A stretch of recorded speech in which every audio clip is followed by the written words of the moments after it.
Becoming engaged can be thrilling, yet Tina Thomas felt even more anxious than Gabe Watson when discussing the idea with their parents.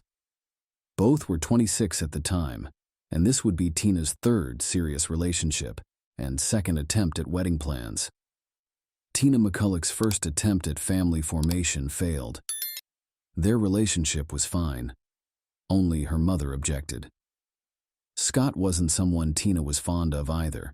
There weren't any specific claims against him, but rather just general dissatisfaction with life, as it existed at that moment for Tina. As such, the couple soon parted ways as their illusionary future faded. Tina had tried dating Stan Marks again, without parental involvement, and they couldn't overcome their first 3-year crisis, parting amicably by mutual agreement. Finally, on Christmas Eve, at a party of friends, she met Gabe Watson. Although we cannot say love at first sight occurred instantly, instead it developed more as mutual support after both recently experienced breakups. While not the ideal starting point, 2 years later, Gabe proposed marriage. Tina accepted but needed parental permission first. Gabe decided, like any good prince would do, to try to charm Tina's parents on Valentine's Day. But due to him being away on that date, the dinner was postponed until February 15th instead. At dinner, when Watson announced his decision to marry Tina forever, Gabe stammered like a schoolboy but did not answer. His father of the bride asked another question which seemed simple at first.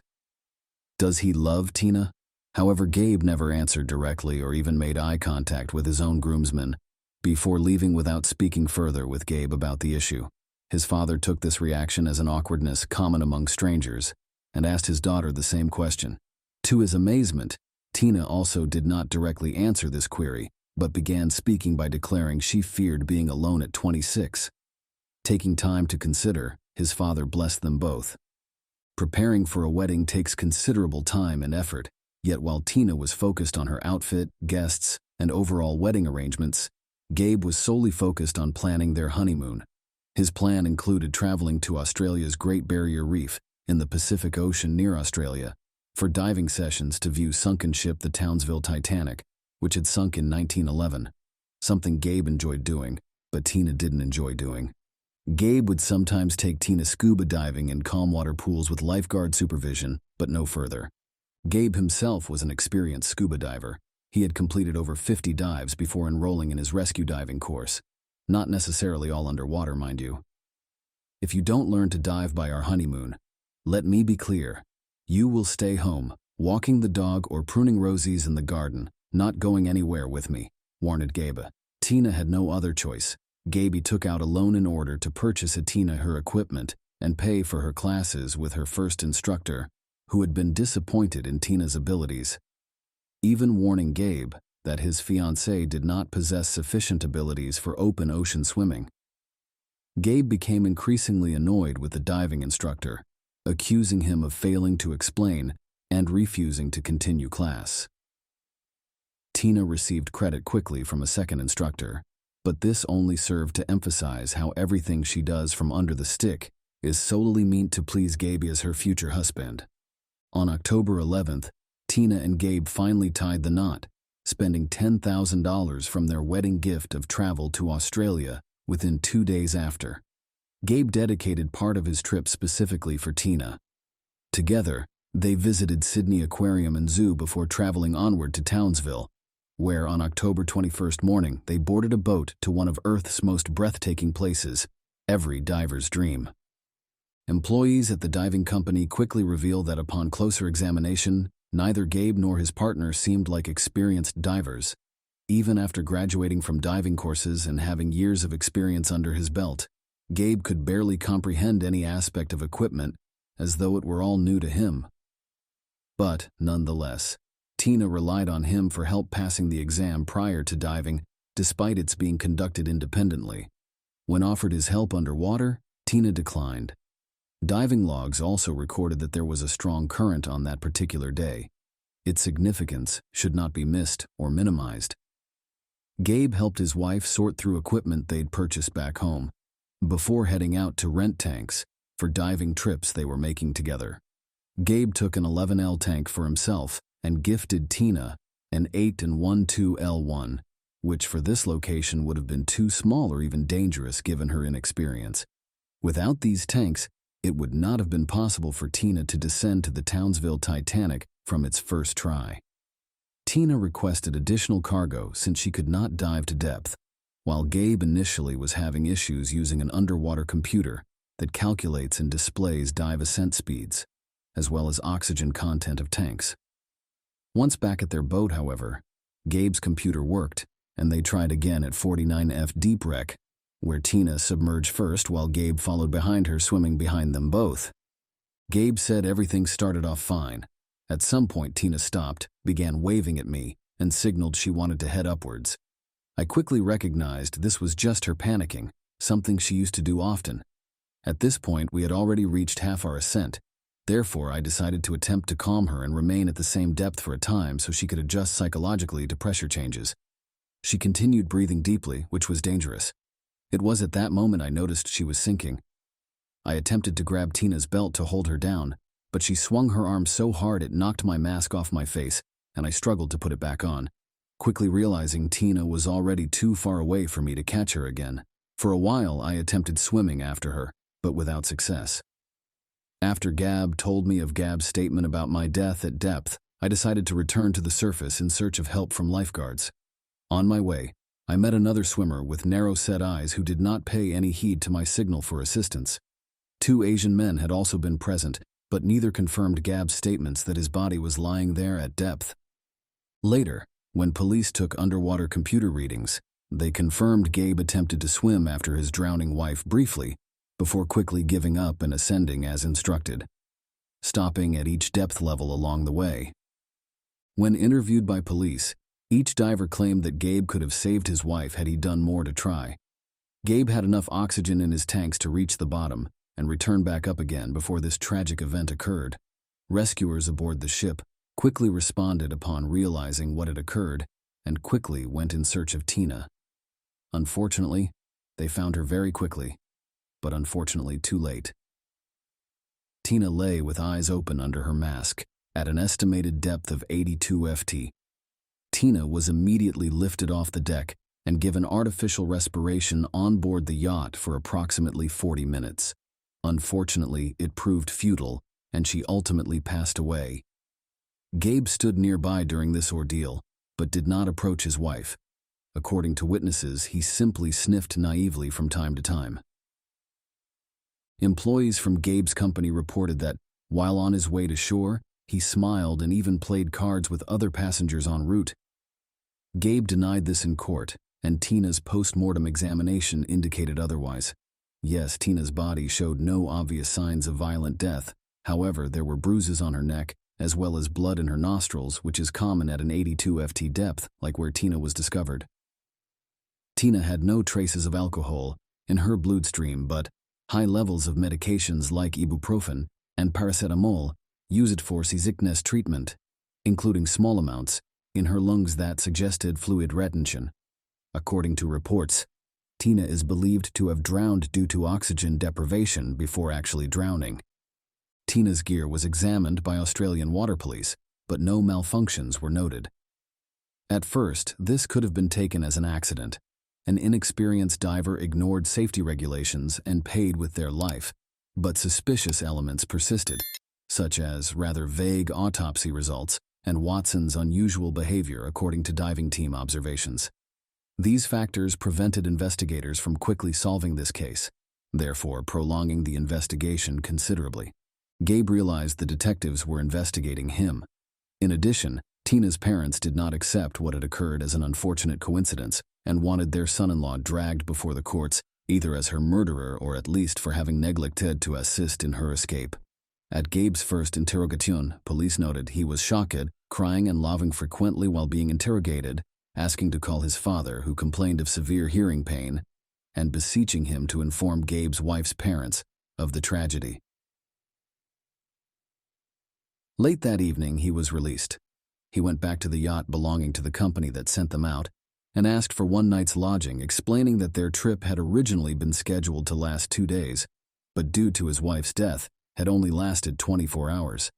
Additionally, he asked for half of their dive costs back since he never actually saw any sunken ships during their dive trip. On October 24th, Gabe's mother flew to Townsville to assist him and find legal advice. At his request, they visited the morgue on that same day in order to see his wife one last time before her demise. Because her husband was still being investigated as a suspect, the morgue employee called in the detective assigned to the case. Gabe could have attempted to hide some evidence, but instead only wept and begged his wife's forgiveness while crying incessantly, unaware that police officer Lawrence was standing outside, recording him on tape recorder. At court hearings later on, Detective Lawrence will quote Gabe saying, "I didn't mean to hurt you. At the morgue, you told Tina you didn't mean it either. What exactly does that mean?" Lawrence will pose his question of Gabe about that statement at length. Gabe repeated the story of his sore ear during his travel home with Tina's body. While in Oakland for their layover, he sought medical assistance on airport grounds and was held there to be evaluated. According to investigation, this action may have been undertaken intentionally in order to avoid meeting Tina's father. Divers can vouch that this condition is fairly common among divers. At Tina's funeral on November 5th, Gabe took off his wedding ring from Tina and placed it over his own finger, in full view of everyone, immediately giving over earrings that would later come from Tina Thomas' family, before never seeing each other again that day. Watson never met again this day either. Gabe will later be asked in court, "Did you really remove your wife's jewelry during her funeral?" To which he would only smile and shrug in response, "I don't think I could have done it." At this point in time, everyone had different opinions of Gabe. Some thought he was kind, while others called him an abusive and manipulative partner. All had one thing in common, though. The relationship between Gabe and Tina didn't appear happy, with Tina confiding to her father during family dinner on February 15th that her marriage to Gabe was solely meant as an avoidance tactic so she wouldn't die alone on February 16th. One victim who died shortly before their honeymoon revealed to a friend that her husband forced her to buy life insurance with a higher interest rate in case of his death and put his name as beneficiary in the policy's beneficiary column. Insurance agent was also present and confirmed Tina's testimony. Additionally, Tina cried throughout their journey on board, despite not getting any response from her husband, who ignored her anguish. Amanda Phillips provided another telling account, which shed light on Tina and Mike's true nature as a couple.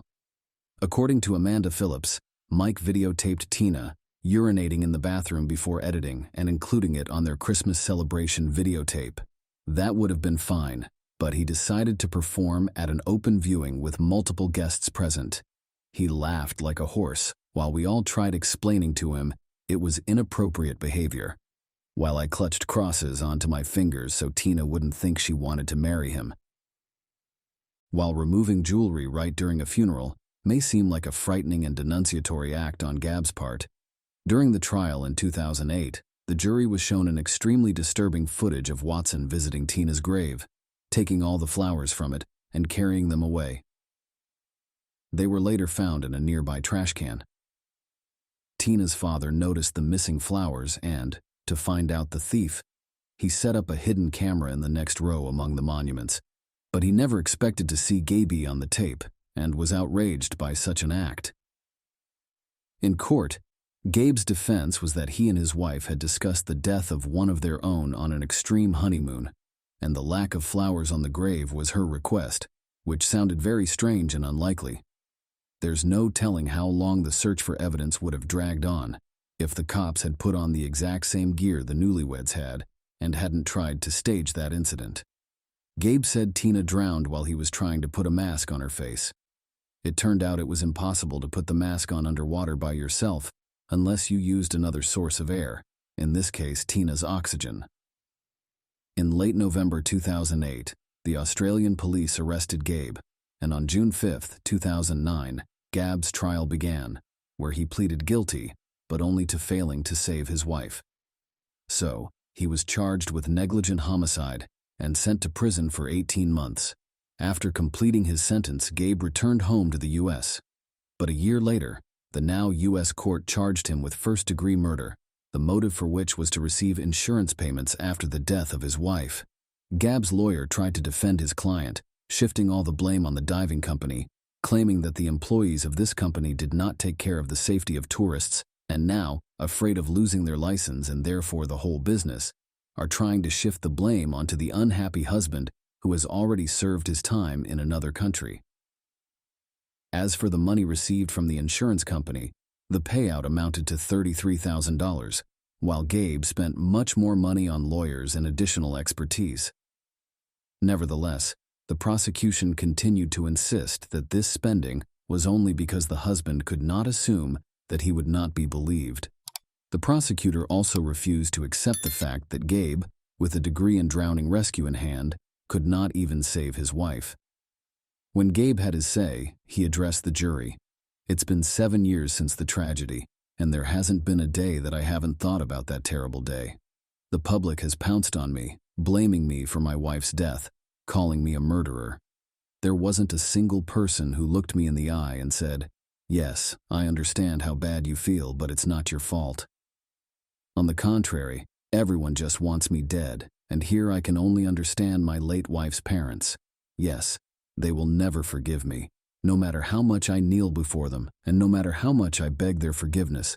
You often hear the phrase, 'I can't imagine what it's like to lose a child,' but I've never heard anyone say, 'I can't imagine what it's like to lose a wife, especially on a honeymoon.' If I can be accused of anything, it's that I didn't make enough effort to save Tina, but I've already received my punishment for that.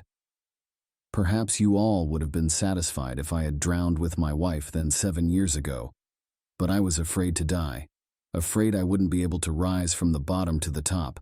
I just wanted to live, as I still want to live now." No evidence of Gabe's guilt was presented to the court. The jury found Gabe not guilty. What do you guys think? Is Gabe guilty of Tina's death? Share your opinion with us in the comments and subscribe to the channel for more.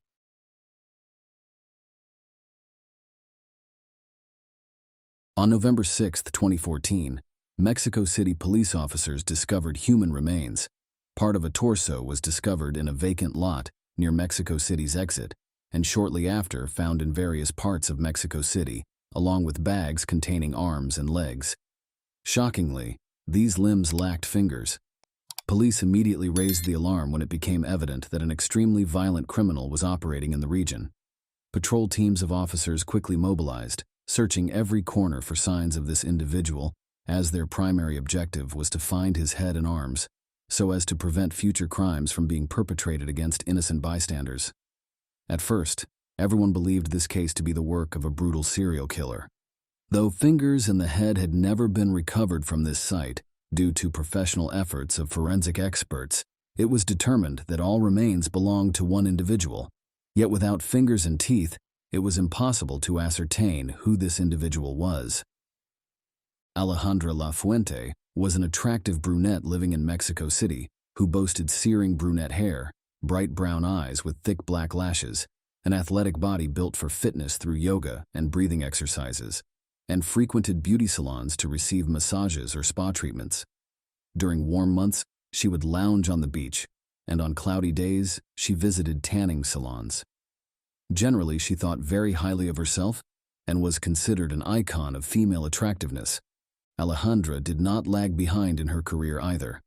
Her father is Alberto Dente, an esteemed psychiatrist, renowned for his treatment of such deviating mental conditions as schizophrenia and manic disorder, known both for scientific research as well as experiments conducted with patients.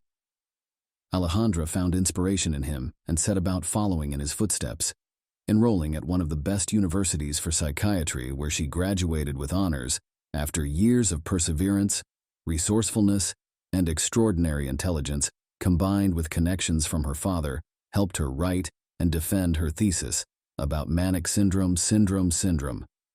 Alejandra eventually decided not to pursue psychiatry, but was instead attracted by psychotherapy work, becoming licensed and opening her practice in a new business center at the heart of the capital, with help from her father's money. Alejandra soon had clients seeking her services with eating disorders, depression, relationship difficulties, and low self-esteem, seeking counseling sessions, helping family issues along the way, while leaving much unfinished.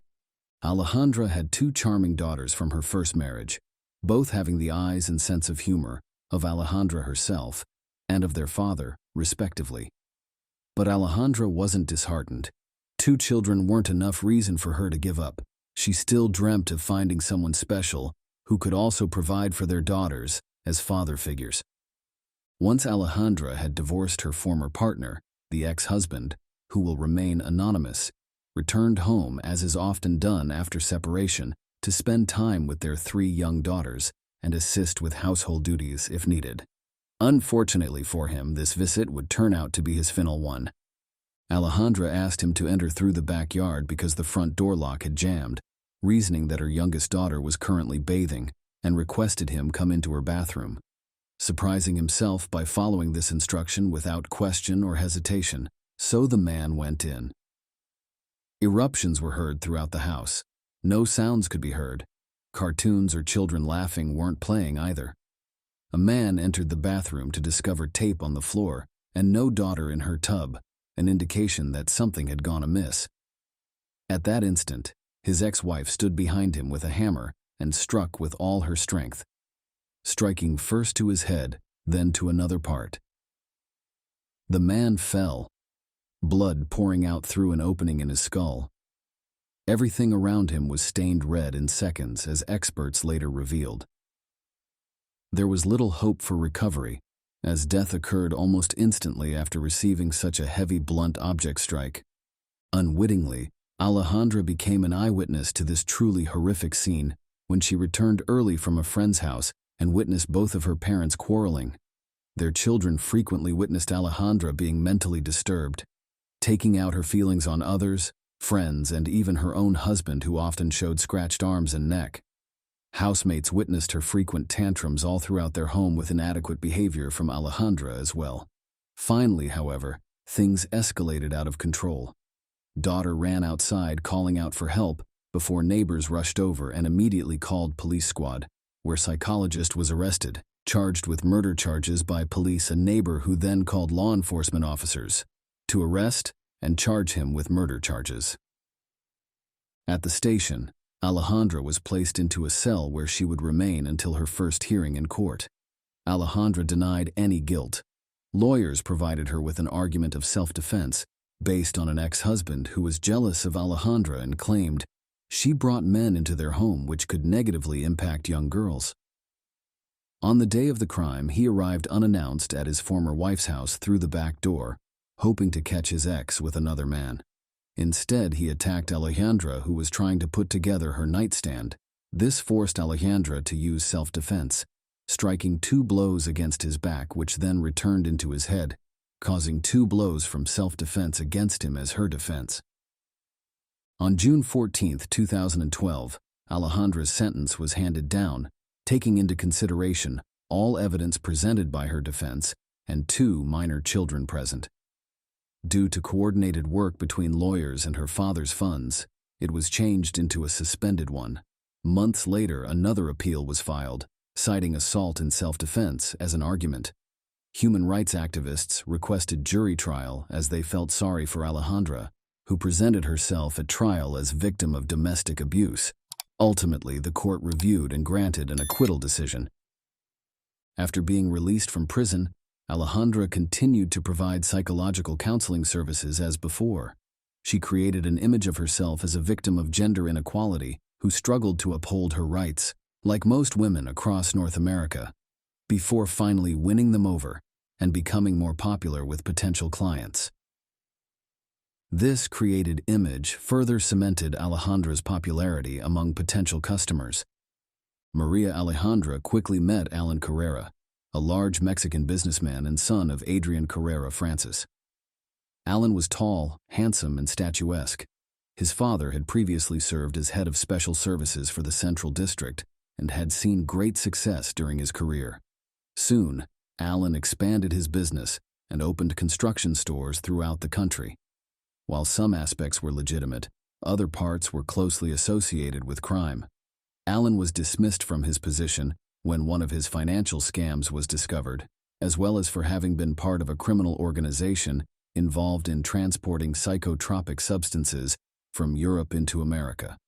Their base was located near a border town and protected by corrupt police officers. This group controlled some portion of psychoactive substance trafficking in South. Alan Carrera's father, Adrian, was found to be involved in his affairs, and police managed to obtain a statement from him. Adrian faced a 20-year prison term due to witness protection program restrictions. Instead, he was released early from custody thanks to witness protection on July 18, 2000, and immediately dedicated himself to raising his son, Alan, while running their legitimate business together. Alan quickly took after his father in terms of values and experiences, and eventually decided to become an entrepreneur himself, opening an independent chain of household appliance stores that he managed himself until graduation from college, when his dad passed on and ran it all from scratch with zero guidance from anyone. This business wasn't as large, but still brought good profits. Alan had been attracted to one classmate since childhood, whom he eventually married as his spouse. She was smart, beautiful, and came from a good family. Their marriage was short, but bright, with one beautiful daughter produced as a result. Unfortunately, due to Alan's work schedule and almost total absence at home, eventually caused it to end in divorce, and Alan found it incredibly hard. Parting ways with his love from high school, new relationships did not bring much fulfillment or comfort, leading him down a path toward loneliness and ultimately leading him down that path towards alcoholism. Alan attempted different means to deal with his depression and alcohol dependence, such as attending Alcoholics Anonymous meetings and therapy. Alan eventually sought advice from Alberto, a world-renowned psychiatrist renowned for helping Maria Alejandra get divorced. During that difficult process, Alan became Maria Alejandra's only source of emotional stability. Though Alan and Maria Alejandra eventually parted ways, Maria Alejandra still felt attached to him, despite their separation, and had refused any other man into her life as replacements. Eventually, Alan's ex-wife decided to consult Alberto on her own initiative, as she too decided to see a therapist for herself, as she attempted to cope with her emotions, as she sought therapeutic help herself. Alan was being treated by a psychiatrist, who explained he could not counsel both spouses due to ethical considerations, and recommended Alejandra as his daughter's counselor instead. Alejandra quickly recognized that Alan's ex-husband could be an ideal match.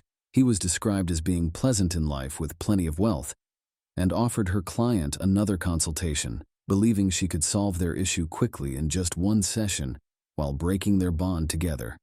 Alejandra set out from the start to seduce an entrepreneur during their steamy session with great success.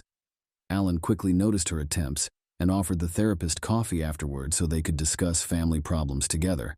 Though initially unwilling, Alan suggested going out on a date that evening. Though initially contrary to medical ethics, their romance quickly progressed. Within weeks of their first date, they agreed to live together, and 2 more months later, legalized their relationship. Alan had no inkling of any surprises in Alejandra's closet, or of why she had filed for divorce from her former spouse. In April 2014, Alan decided to visit his parents in Florida and spend the weekend together. During this visit, he got the chance to discuss both Alejandra and their wedding plans, which they hadn't heard about until that point. Alan's parents were very surprised, as Alejandra hadn't ever come up before in his life before. It was extremely strange. 1 week after meeting his parents, Alejandra asked her husband not to call any of her friends or relatives, and no invitations were sent out due to budgetary considerations. However, her father actually attended the wedding ceremony. At first glance, life with this couple seemed perfect, but quickly disintegrated into disaster. Alejandra could no longer hide her overwrought nature, and their relationship began to rapidly change. Alan kept most of his personal details to himself, and very few knew what was transpiring between them. Yet it was obvious that their previous bond had been severely tested, no longer seeming quite so happy together. Since meeting Alejandra, Alan began distancing himself from his family. The final straw was when his wedding to Alejandra was held without them, and they didn't invite their parents. After which, Alan even stopped calling his friends anymore, and his remaining buddies began to notice that Alejandra seemed anxious, sometimes behaving inappropriately, and rapidly losing her temper. After experiencing several incidents like these, Alan became embarrassed and decided to reduce joint family meetings. Quarrels arose on a daily basis for seemingly inexplicable reasons. One evening, Alejandra decided to check her husband's phone and discovered correspondence from other women which contained explicit material. Obviously, this could not go ignored. According to Alejandra, this was the final straw. She claimed in court that her husband beat, insulted, and humiliated her in every possible way. His infidelity further confirmed this view. It became evident that this marriage could no longer be saved, and yet, for unknown reasons, Alejandra did not try traditional psychotherapy methods as an attempt at repair. With her thoughts about Alan's infidelity fresh in mind, the young woman decided to use an approach she knew well to deal with him. After making this decision, all her focus shifted toward devising the perfect murder plot, while Alan carried on living life without knowing what was in store for him. Alan still had little contact with his family, yet couldn't miss the annual birthday feast held to honor Alan's late grandfather's birth. Alan attended, but his parents made it clear that Alejandra wasn't welcome in their home, something which further disturbed Alejandra and further soured their relationship. No one could have predicted that Alan would ever leave them alive again. On October 31, 2014, Alan used his phone to send one last text message, informing his family he had reached home safely after attending his birthday party, and that his phone had not been used since that day to contact anyone. Since that day, there had been no further contact from Alan, and no text messages received or sent from him since October 31, 2014. Alan had not been seen at work in several days, an unusual occurrence given his strong commitment to his work and imminent plans for opening a new store, so his presence was vitally needed. Alejandra devised an ingenious plan to end Alan's life after returning from vacation. She added a powerful sleeping pill to his usual milk before bedtime, and then covered him up with a pillow, before slowly watching him lose consciousness while desperately trying to remove it and breathe again. Alejandra reveled in seeing his valiant attempts at breaking free, but quickly saw through them and got rid of him instantly. Once that was over, Alejandra faced her most daunting task yet: disposing of Alan's body. In such an unexpected event, without much preparation or foresight, she found herself having no choice but to use whatever means available. Alan being too heavy, she made do with what she had. Time was running short, so Alejandra ran to a neighbor's vegetable garden in search of an electric saw, before sawing his body into pieces with grim determination. Only an extreme sadist could do something like this. Packing all body parts away into garbage bags, she also cut off fingers and extracted teeth so investigators could identify who it belonged. Alejandra tried her best to remove the body without raising suspicion, but this plan proved unsuccessful as dawn approached, and Alejandra was unable to leave without being noticed by a nearby elderly resident who suffered insomnia and saw Alejandra leave early with the suitcase, behaving very strangely, and her husband refusing to assist in lifting its heavy weights. This alarmed her. At dawn's break, Alejandra returned home. To the surprise of vigilant neighbors, this surprised Alejandra even more, as it would later emerge that she had scattered bags containing her ex-husband's remains throughout different neighborhoods to conceal her tracks and continue with life as usual. Once day broke, however, she resumed normal living. On November 6, 2014, Mexican police officers made an awful discovery: an anatomically correct torso without teeth and fingers on its hand. Their entire force was on alert due to this horrific event, but less than 24 hours later, body parts began turning up in various parts of the city. Their distance apart could later be linked back to Alejandra's long absence from home. All the body parts were taken to an expert forensic lab, where experts quickly established that all of them belonged to one individual. To deflect suspicion away from herself, the perpetrator began writing messages to Alan's relatives in an effort to disprove suspicion. But she only made things worse, as she didn't even realize that Alan had recently disassociated himself from family ties and had no further contact with his relatives. Alejandra informed Alan's parents on his behalf that she and Alan would be traveling and out of contact for some time. However, Alberto, Alejandra's father, began making calls to Alan's father's home to ensure his son-in-law knew where his daughter-in-law was located. Since he hadn't heard from Alejandra in a while, and the patients were extremely worried that they wouldn't be attending counseling sessions as scheduled, he wanted assurance if this plan worked or not. Later, Alan's relatives received another phony call informing them that Alan's daughter had been found and needed to be forcibly admitted into a clinic as she was suffering from depression due to Alan's infidelity. This caused great alarm among his relatives. All attempts at finding him failed, so the businessman's family turned to police for assistance.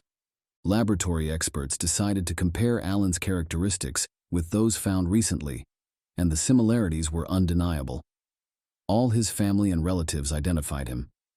It was especially difficult for Alan's grandfather, as soon after being told, he became sick with heart disease from grieving over losing one grandson out of 3 grandchildren he cared about so deeply. Following this confirmation from investigators, search warrants were issued for both his home and office address. After digging, fingers and teeth of a deceased individual were discovered, sending shockwaves through the capital city. Alejandra was quickly arrested.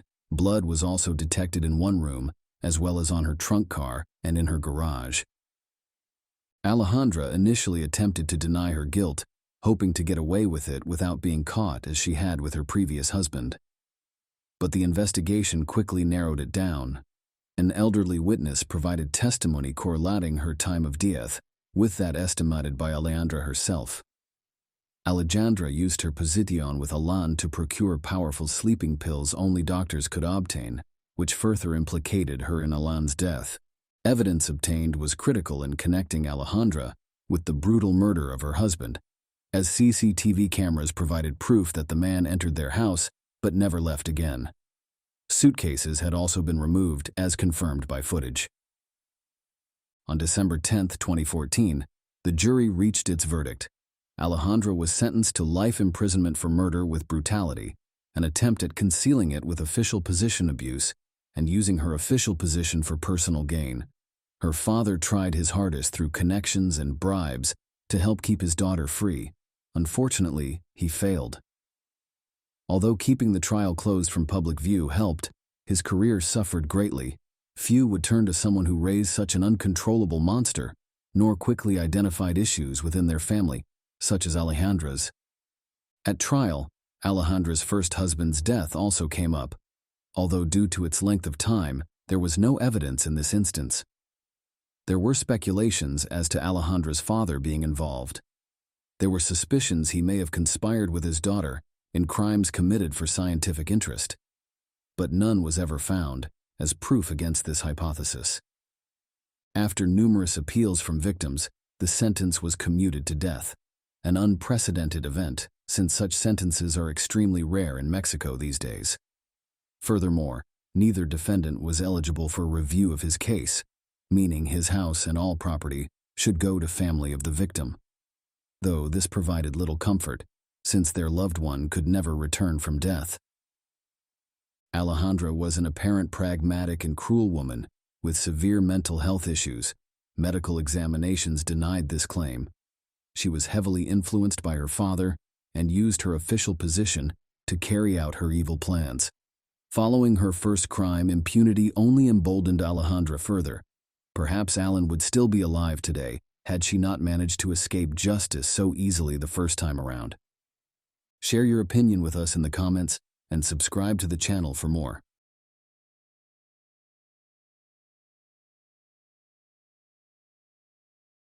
Agnesi Clavina made headlines in fall 2014 when her story made waves of controversy. A young and attractive woman, having fun in a club with friends, seemed to suddenly vanish without trace, leaving everyone involved apparently without responsibility. Yet 9 years after Agnesi Clavina disappeared into thin air, the case took an unexpected twist. But let's get down to its root causes first. Born July 8, 1984 in Riga, Latvia's capital city, Agnesi Clavina grew up as one of 2 daughters of her parents. With Greta only being 2 years older than Agnesi themselves, These two remained very close and close-knit from day one. Agnese's parents did their best to give both daughters an education they deserved and enable them to pursue their ambitions. Agnese was an outgoing, cheerful, and very active girl from early on in her life. She excelled academically at school, participated in sports activities, made many friends, and dreamt of making tourism or entertainment her profession, as she loved travel and knew how to organize perfect leisure time, plus had beautiful features. Men always paid her compliments. From an early age on, she attracted plenty of admirers who sought ways to attract her attention. Agnese began her post-secondary life in Latvia, before attending language courses and studying tourism management. At 20, Agnese decided to move from her native Latvia to London, where she believed there would be greater prospects and opportunities to develop all her potential and talents. Her family did not oppose this decision, but offered their full support in it. Soon after her move, Agnese met Michael Mills, an attractive young man 8 years older, who owned his own successful movie theater and entertainment complex business, and considered himself highly successful. Michael and Agnese quickly connected, quickly began dating, and made plans for a future together. Michael showed his affection by giving expensive gifts. Together they traveled and made plans for their future. It seemed they were truly in love and headed toward a prosperous life together. Those close to Agnese remember her glowing at his side while dreaming of becoming his lawful wife in due time. Kavina received an offer to work on a 3-month labor contract as administrator in one of Marbella's most renowned nightclubs, the Club Marbella. Naturally, this job would require her to temporarily move countries. She took this opportunity with great stride. Michael could not follow his lover to Spain due to his job obligations, but wasn't opposed to her signing the contract either. Agnese saw this opportunity as an incredible chance to expand her experience and move further along in her professional development in this direction. Marbella is one of the Mediterranean coast's most renowned and attractive resorts. Visitors come from around the world, typically wealthy people seeking relaxation and spending fun money here.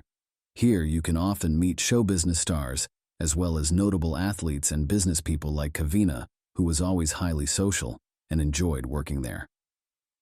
Agnese visited her family in Latvia before departing England, informing them of her positive employment contract and an upcoming wedding with Michael. Parents, mother, and sister all expressed genuine happiness for Agnese and offered best wishes for a smooth transition into her new life in England. Agnese packed only what she needed for one season at the end of May 2014 and took off for sunny Spain to work.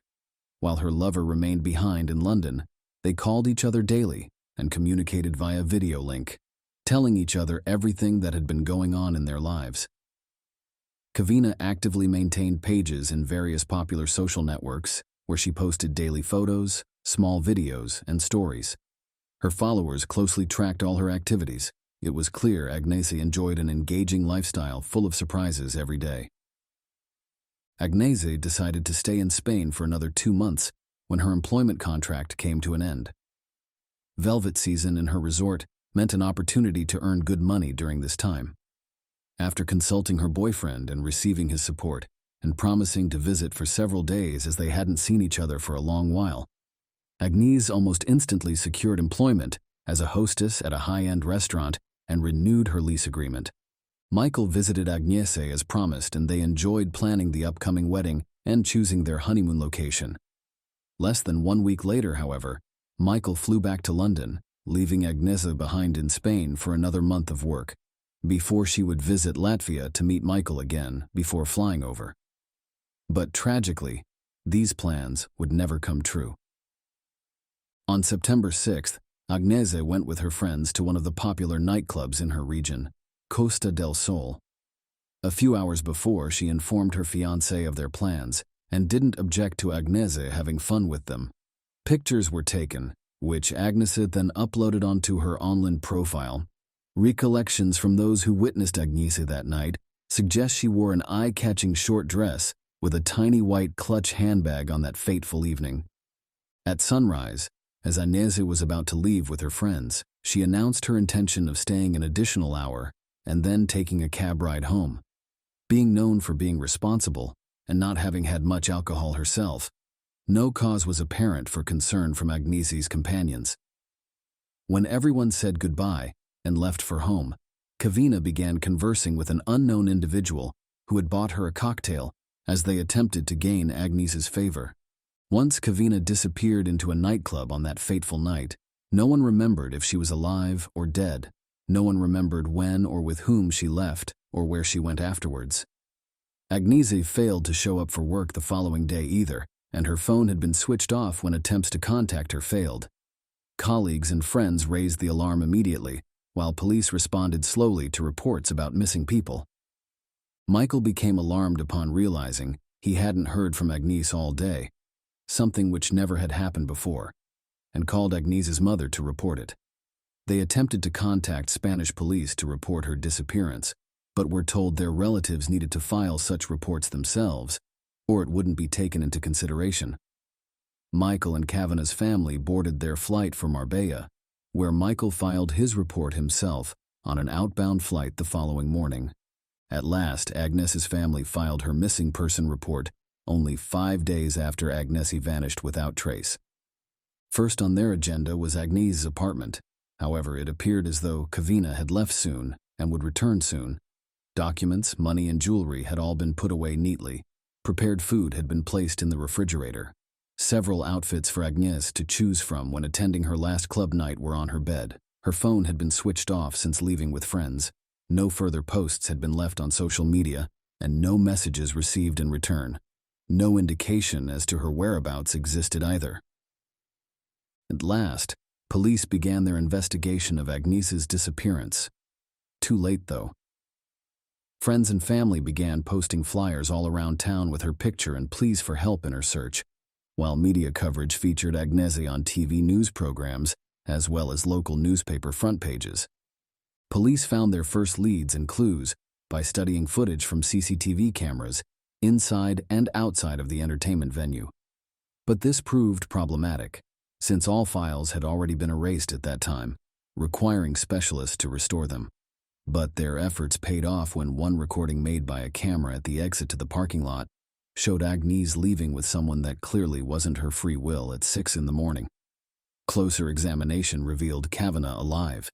This footage would later become frightening. Agnese was being led by a large man, and it was clear she was following under coercion. Her waist was being held tight by his grip. Agnese appeared frightened, struggled to break free several times, and expressed herself emotionally. Yet her companion persisted with leading her towards the parking lot, where he forcibly led her into his Mercedes A63 with tinted windows and forced her inside it. At the moment when he pushed her into the cabin, it became evident that another individual was already inside while he headed towards the driver's seat. Agnese managed to open her car door, then attempted to escape. But at that moment, the doorman who was standing close by came up, gestured toward Agnese, and told the driver something. The doorman pushed Agnese back into her seat, after which Agnes's driver gave something as payment, likely an inducement to help.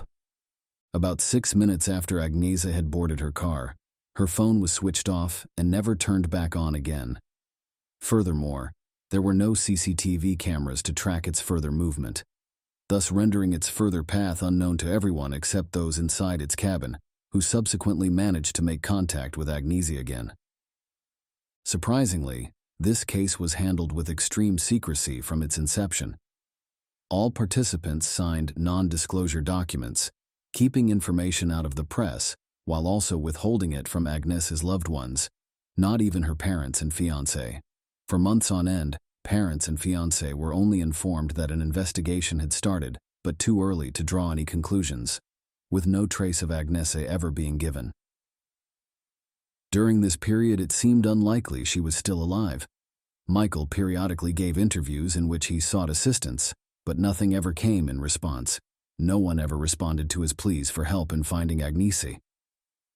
6 months later, Agnese's relatives were shown footage from club cameras, as well as names of all 3 men who had last interacted with her. Wesley Capper was identified as one of them. Wesley is the son of an influential British millionaire named Wesley Capper, while longtime companion Craig Porter often served as his passenger during rides. Also present was Keon Usman from Doorman Security Services, who served as his dark-skinned doorman counterpart. Porter and Usman both claimed they were innocent during interrogations, asserting that Agnese had entered their car voluntarily. Capper reported seeing her at a club before approaching her to get acquainted. Agnese had already become quite inebriated, contradicting her friend's testimony, yet did not refuse the drink that Wesley offered her. Once Wesley suggested continuing the party at his luxurious country estate house, Agnese readily agreed. Agnese decided she no longer wanted to attend Wesley's party and requested being dropped off in the middle of the road instead, stating she would take a cab back home. The man claimed he dropped off his passenger at her desired destination, an unlit stretch of road with no CCTV cameras whatsoever. Craig Porter could neither confirm nor deny Wesley Capper's statements because, according to his confession, he himself was heavily intoxicated and did not understand when and why Agnese had come into their car. Furthermore, he stated that as soon as they left the parking lot, he fell asleep, and when he awoke, she was no longer there. Sean Usman, another doorman suspect, also claimed Agnese Clavina was drunk, but could not answer the question of her voluntary entry into the car. When the vehicle touched down, however, when Agnese opened her door to almost jump out, while driving she opened it again almost as fast and almost fell out before Sean Usman was asked whether this appeared suspicious. His answer, not at all, and may simply have been an attempt by Agnese to escape while walking while drunk. Additionally, she did not scream out for help at that moment either. On camera, Wesley Capper could be seen forcefully leading Agnese toward her car while holding onto her waist and wrist with both hands. Wesley provided no explanation as to why he did this, other than Agnese was dizzy, so Wesley needed to hold down so she wouldn't fall. Not long afterward, the investigation discovered a video made in Soto Grande in southern Spain at Puerto de la Duquesa port. Here, John Capper, father of one of the suspects, had docked his luxury yacht moored there. On September 10th, 4 days after Agnese disappeared, footage captured of Wesley, Craig, and 2 other men boarding the yacht was seen carrying an apparently heavy suitcase as well as a roll of carpet. But upon their return to Puerto de la Duquesa, a few days later without their luggage on board, was unexpectedly shown to have vanished altogether. After viewing the footage, Kerr stated that he and his friends had come to Ibiza for fun.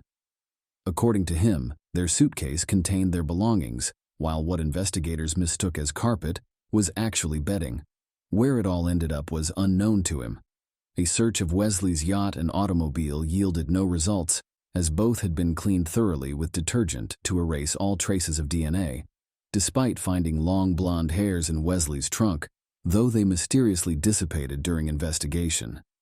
At trial, the prosecution revealed another intriguing detail.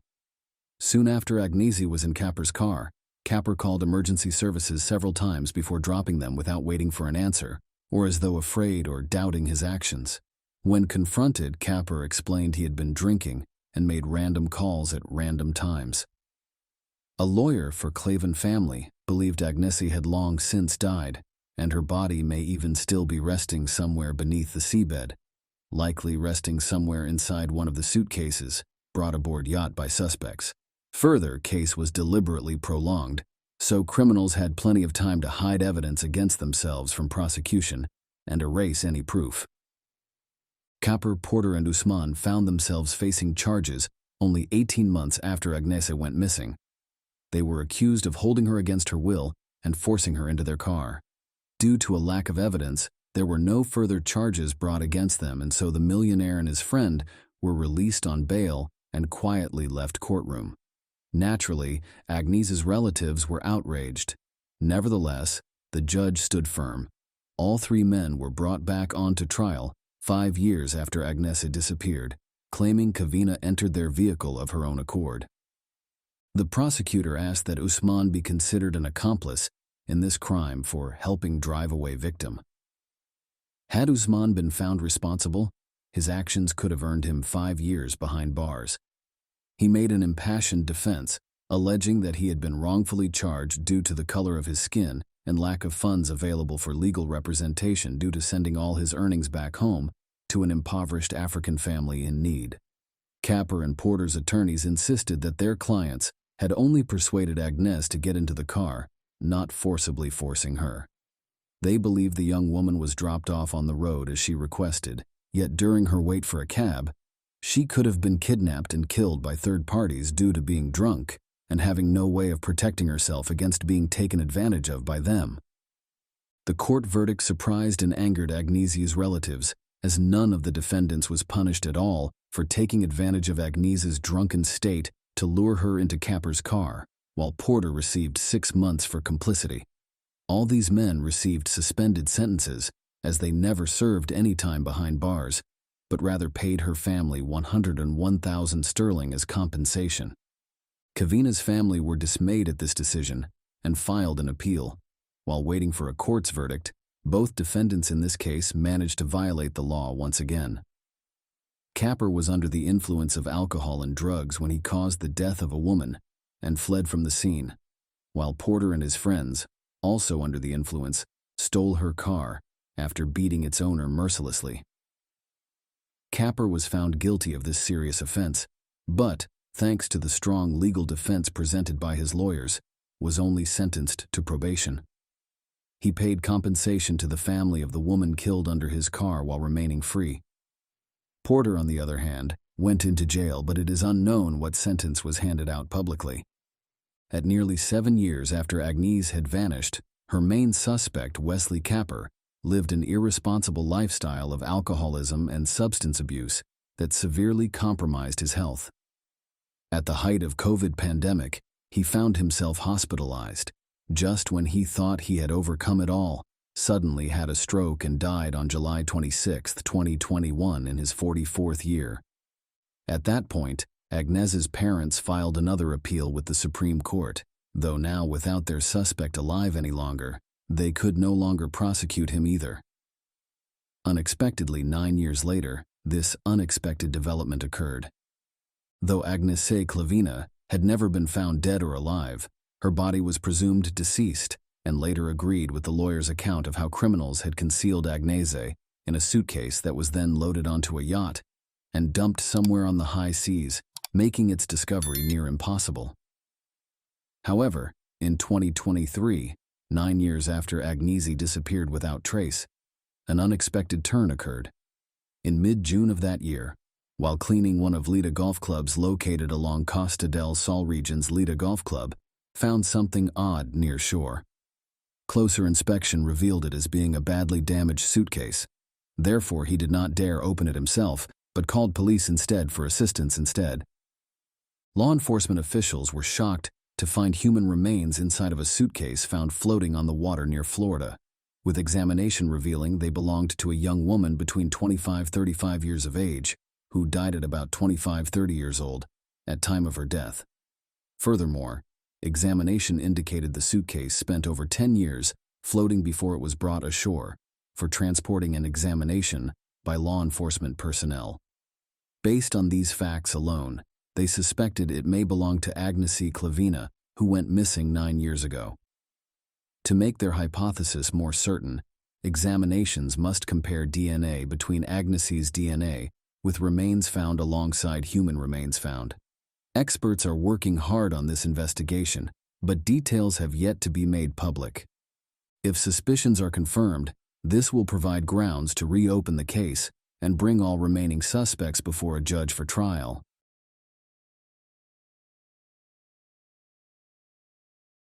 The Rachel O'Reilly case is one of Ireland's most violent crimes. When a person disappears without a trace or dies in mysterious circumstances, usually, the other half becomes one of the main suspects. Unfortunately, in about 80% of cases, suspicions are justified. In such crimes, there is usually not even a clear motive, and the crime itself has been defined as domestic, as if it were something ordinary. In the early 2000s, the high-profile case of Rachel O'Reilly literally shocked the whole of Ireland with its unprecedented cruelty and cold-bloodedness. A young woman and mother of 2 young children were brutally murdered in her own home. Police officers who arrived on the scene admitted that they had never encountered such a horrific crime scene in their practice. To solve this mystery and put all the pieces of the puzzle together, investigators spent several years on painstaking work. During all this time, the criminal remained at large and was sure that his guilt would never be proven. Perhaps it would have remained that way, but the killer was let down by his own vanity. Now, let's take the whole story from the beginning. Who is Rachel O'Reilly? Rachel O'Reilly, who was named Callie, was born in 1974 on the northern outskirts of County Dublin, Ireland. Her biological parents, a girl and boy, did not know at an early age that she was adopted by spouses Rose and Jim Cayley. She was brought up with 4 other adopted children of the couple, since Rose and Jim could not have children of their own. They gave all their parental love without a trace of favoritism. From a young age, Rachel was an active and purposeful child. She excelled in school, played sports, helped her parents with household chores, and never caused any problems. The girl grew up to be sociable, open, and incredibly kind. She easily got along with everyone and avoided conflicts. As a teenager, Rachel was seriously engaged in softball, constantly participating in various competitions, and even setting several local records.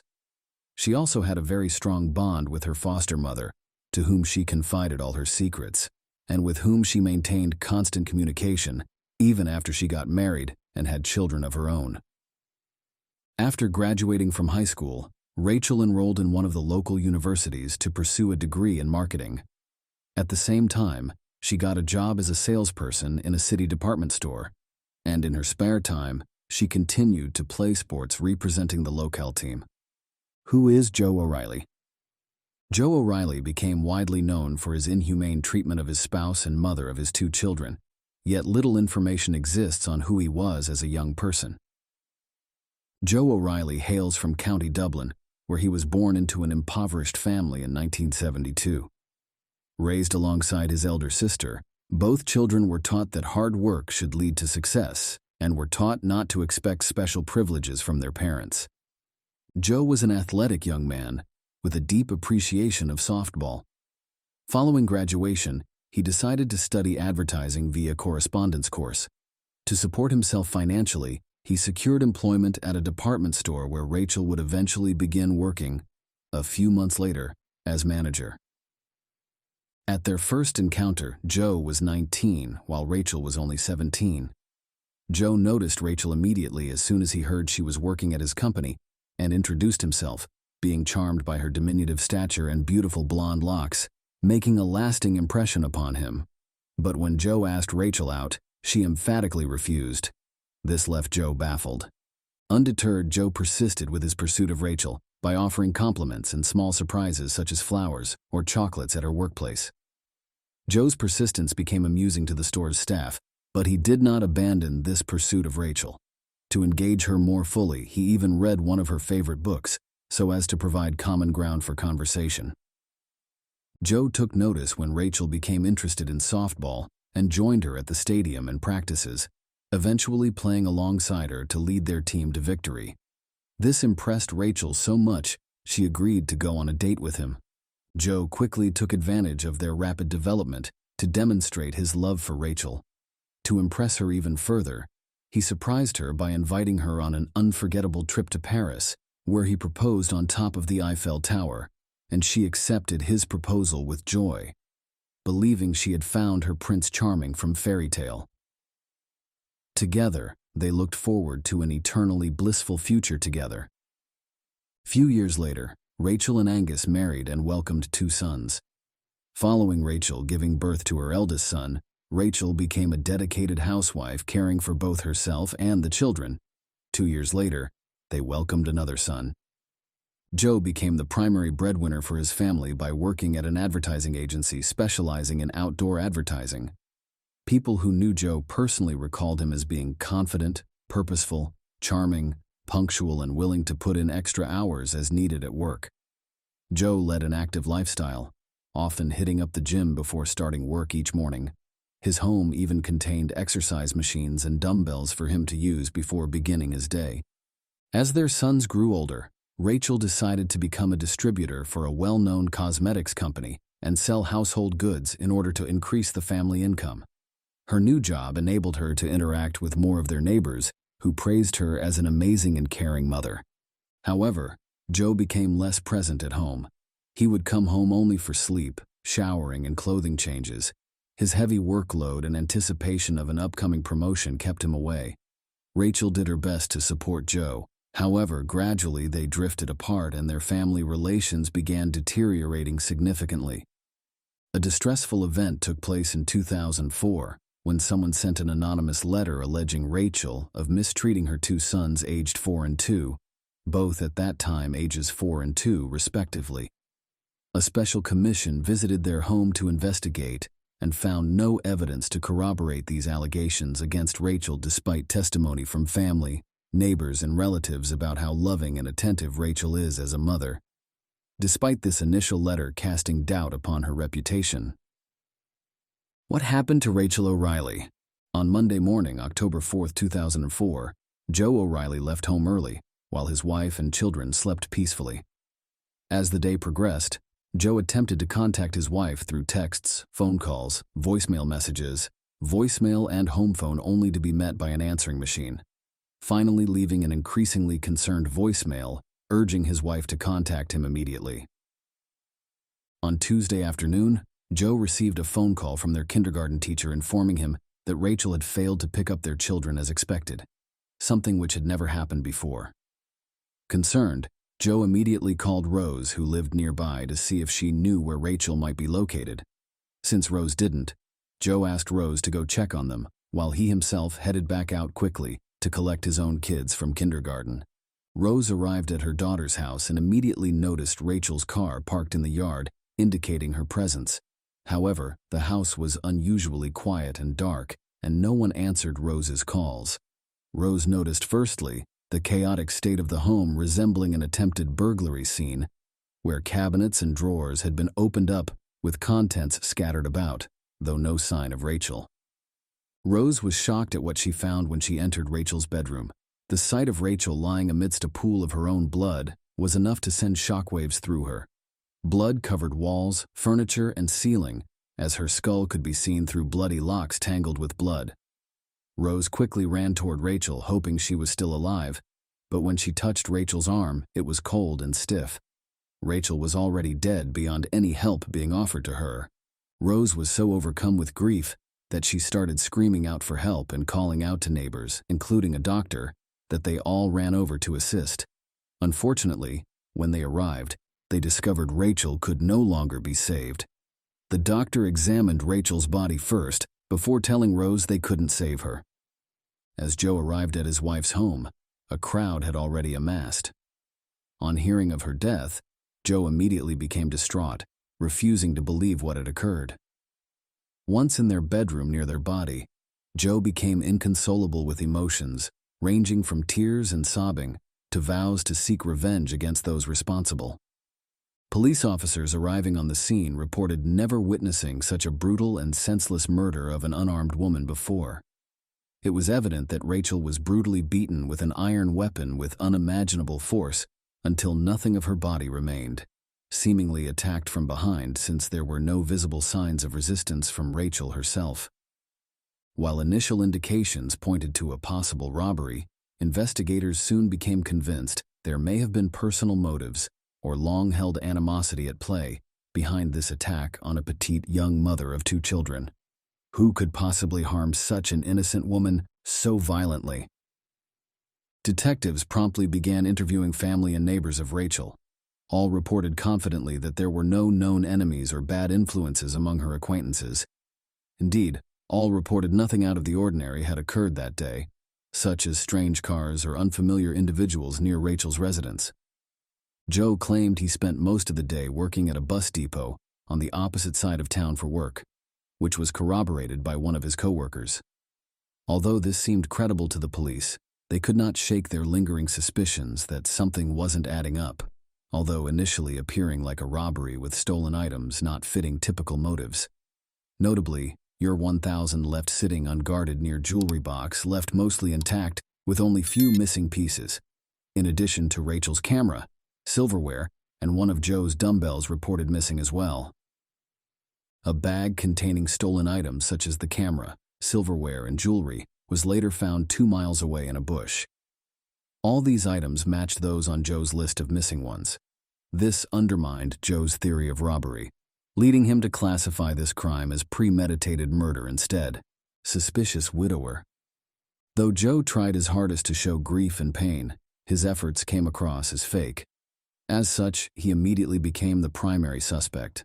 Since he could offer no proof yet of any crime having taken place involving himself or his former wife, detectives needed to check his alibi carefully, study the scene of the crime closely, and get an understanding of their relationship before concluding their investigation. Joe said he visited his gym daily before work, which was verified by surveillance cameras both inside and outside the facility. From there, he drove directly to his office before traveling onward to a bus station outside the city to inspect advertisements being placed on vehicles, something his colleague confirmed as well. Investigators visited Joe's workplace and took possession of his computer for examination. Here was where things became most interesting. There were strange correspondences on it, which Joe had partially deleted himself. Yet specialists managed to recover these messages, leading the police to become convinced they were heading down the correct path. Joe would often write to his friend and sister and express his dislike of his wife through insults and profanity in these correspondences.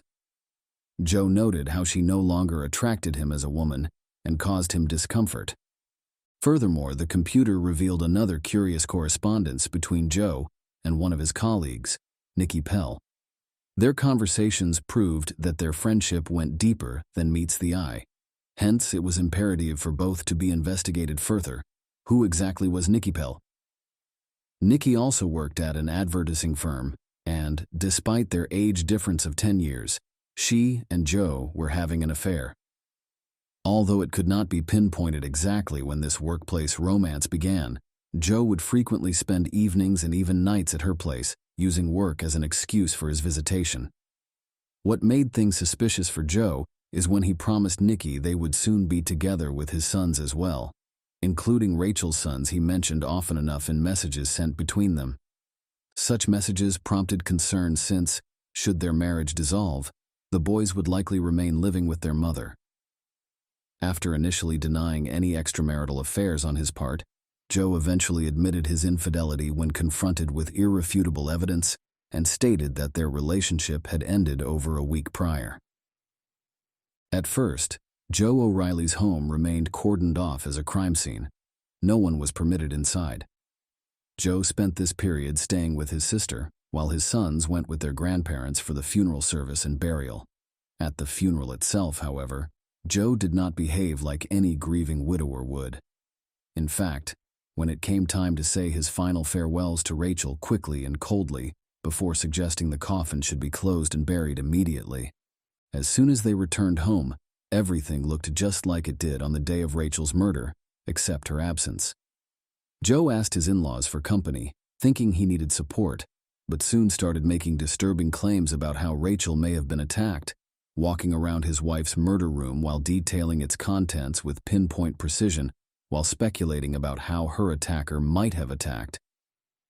Joe went as far as suggesting the perpetrator might have gone into the bathroom to wash off blood off their hands before taking their weapon with them, before moving back out into her room, an account which included animated gestures from Joe. His parents initially dismissed his actions as attempts to cope with trauma and relieve stress. Rose later acknowledged she could not shake the notion that their son-in-law might have committed crimes in the past and could possibly be the one responsible for killing their daughter. Thirst for fame. After attending his brother's funeral, O'Reilly quickly initiated dialogue with the media, giving interviews regularly. He readily invited reporters into his home for tours of the crime scene and detailing its timeline. During each interview, Joe would address directly any criminal who may have committed an act by encouraging them to surrender voluntarily with police. 3 weeks after Rachel's tragic death, her loved ones agreed to participate in filming of a television program dedicated to the crime. Though Rachel's parents were devastated, Joe made himself seem like a star during filming. He actively interacted with makeup artists and seemed curious as to how he would appear on camera, while also eagerly indulging in treats and sipping coffee during breaks.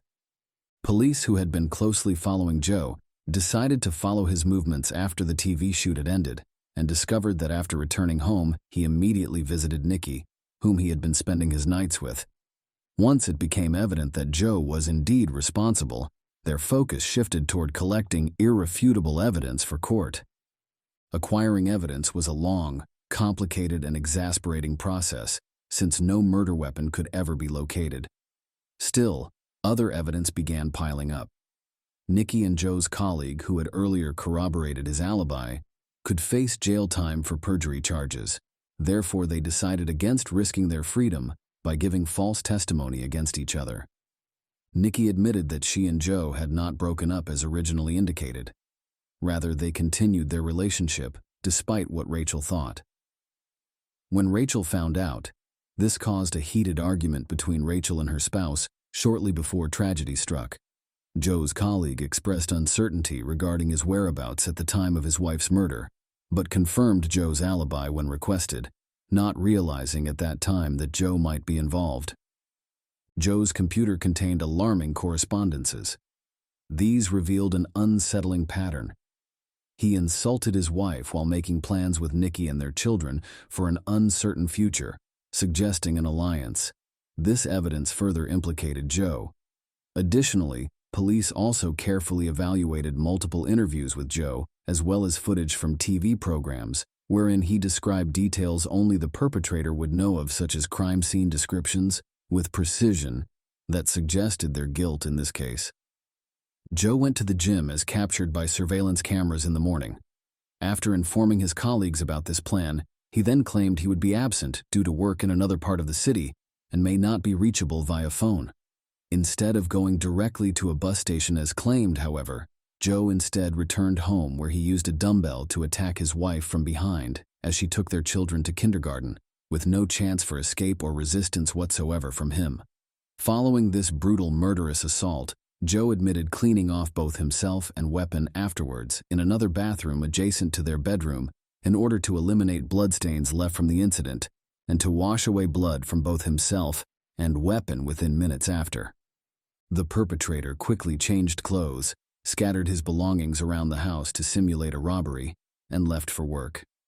On his journey, he dumped any stolen items or dirty clothing, as well as disposing of his dumbbell, so as to prevent further detection. Joe appeared overexcited and nervous during office meetings, which some colleagues noted. His alibi story seemed convincing enough on that fateful day, but his actions belied it. Joe's careless remarks during interviews and at the crime scene allowed investigators to piece together an accurate account of his killing. From planning his gym visit to disposing of evidence, everything pointed in Joe's direction as the perpetrator. Eventually, it became increasingly clear who it was that was behind this crime spree. Joe wasn't apprehended for Rachel's murder until 2 years after the crime had been committed. This allowed time for evidence collection, with cell phone signals placing Joe at Rachel's family home at the time of Rachel's killing, which were verified through phone billing records. At trial, it became evident that Joe requested his mother write an anonymous message to Child Protective Services alleging Rachel as being bad and abusive mother, hoping this would give him sole custody if their marriage ended in divorce. Unfortunately, social services officials found no proof to back up such allegations made in this anonymous message. Joe showed no remorse while appearing in court. Instead, he smiled widely and engaged with his defense attorneys with gusto, seemingly believing he would soon be released from incarceration. However, in July 2007, the court found him guilty and sentenced him to life imprisonment. Attempts by his legal representation to challenge this decision ultimately failed, despite complaints and appeals being submitted on his behalf. Notably, Joe O'Reilly kept up his relationship with Nikki, even after being sent to prison. She visited him regularly, but for reasons unknown, the two eventually stopped communicating in 2022. Joe O'Reilly never admitted guilt while in prison and sought to become an ideal inmate with hopes of one day becoming eligible for parole eligibility. Share your opinion with us in the comments and subscribe to the channel for more.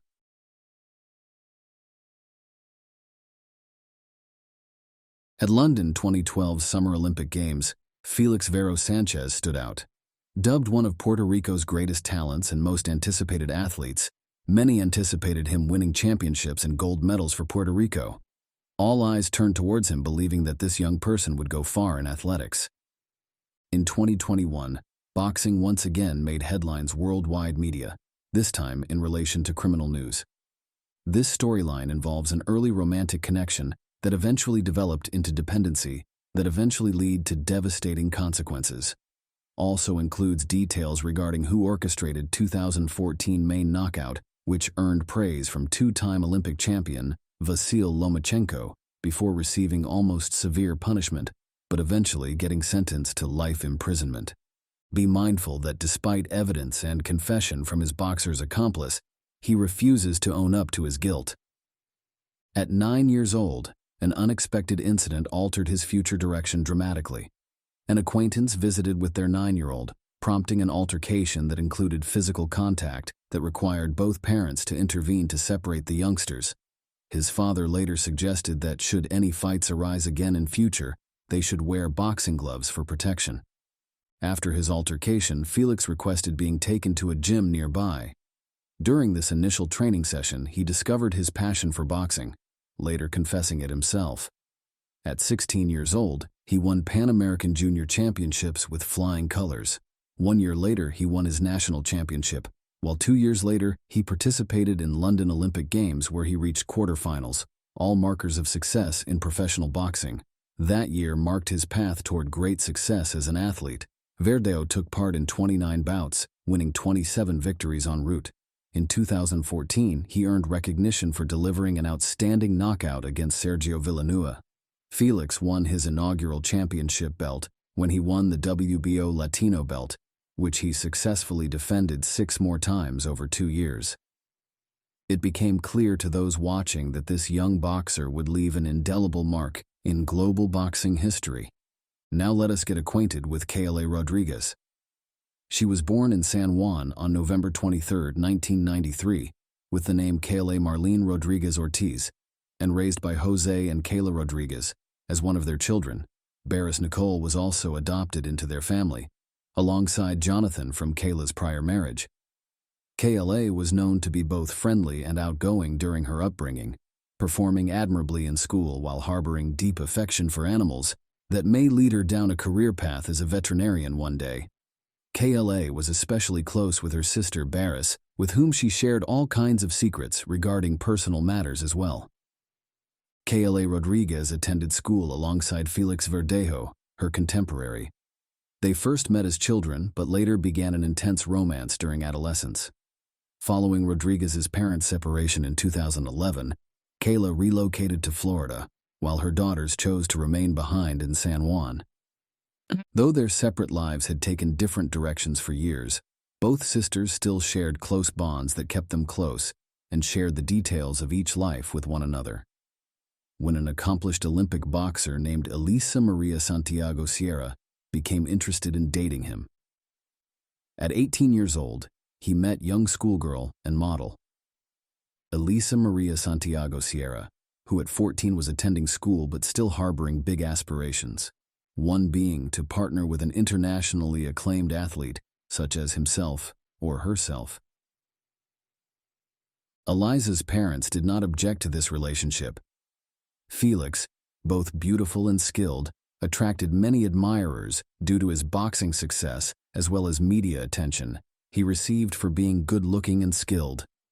Many women took an interest in him. He took advantage of any chance for casual encounters or brief affairs, even while in a relationship with Eliza, even meeting up with Kayla regularly afterwards. Keisha's brother Barris and parent Kayla Rodriguez knew about Keisha's affair, yet did not approve. Furthermore, Eliza believed she was Felix's only female companion and made plans for their future together. Keisha, on the other hand, was aware that he was engaged, but Felix refused to end their relationship. Furthermore, he was her initial strong affection, while deep inside Keisha still craved acceptance as her chosen one. In 2016, boxer Anthony Jabari married Eliza, then nearly 19 years old at that time, and who had already garnered significant recognition as a model with numerous followers on social media. Additionally, she had established her own beauty studio specializing in eyelash extensions. Shortly after their wedding ceremony took place in August that same year, shortly before driving his motorcycle in a hurry, an athlete was involved in a serious car accident while riding it quickly. Ricky Marquez, Felix's trainer, had serious concerns that his great athlete may lose control at an important juncture of their careers. Yet, contrary to expectations, Felix experienced rapid healing and quickly returned to boxing ring competition.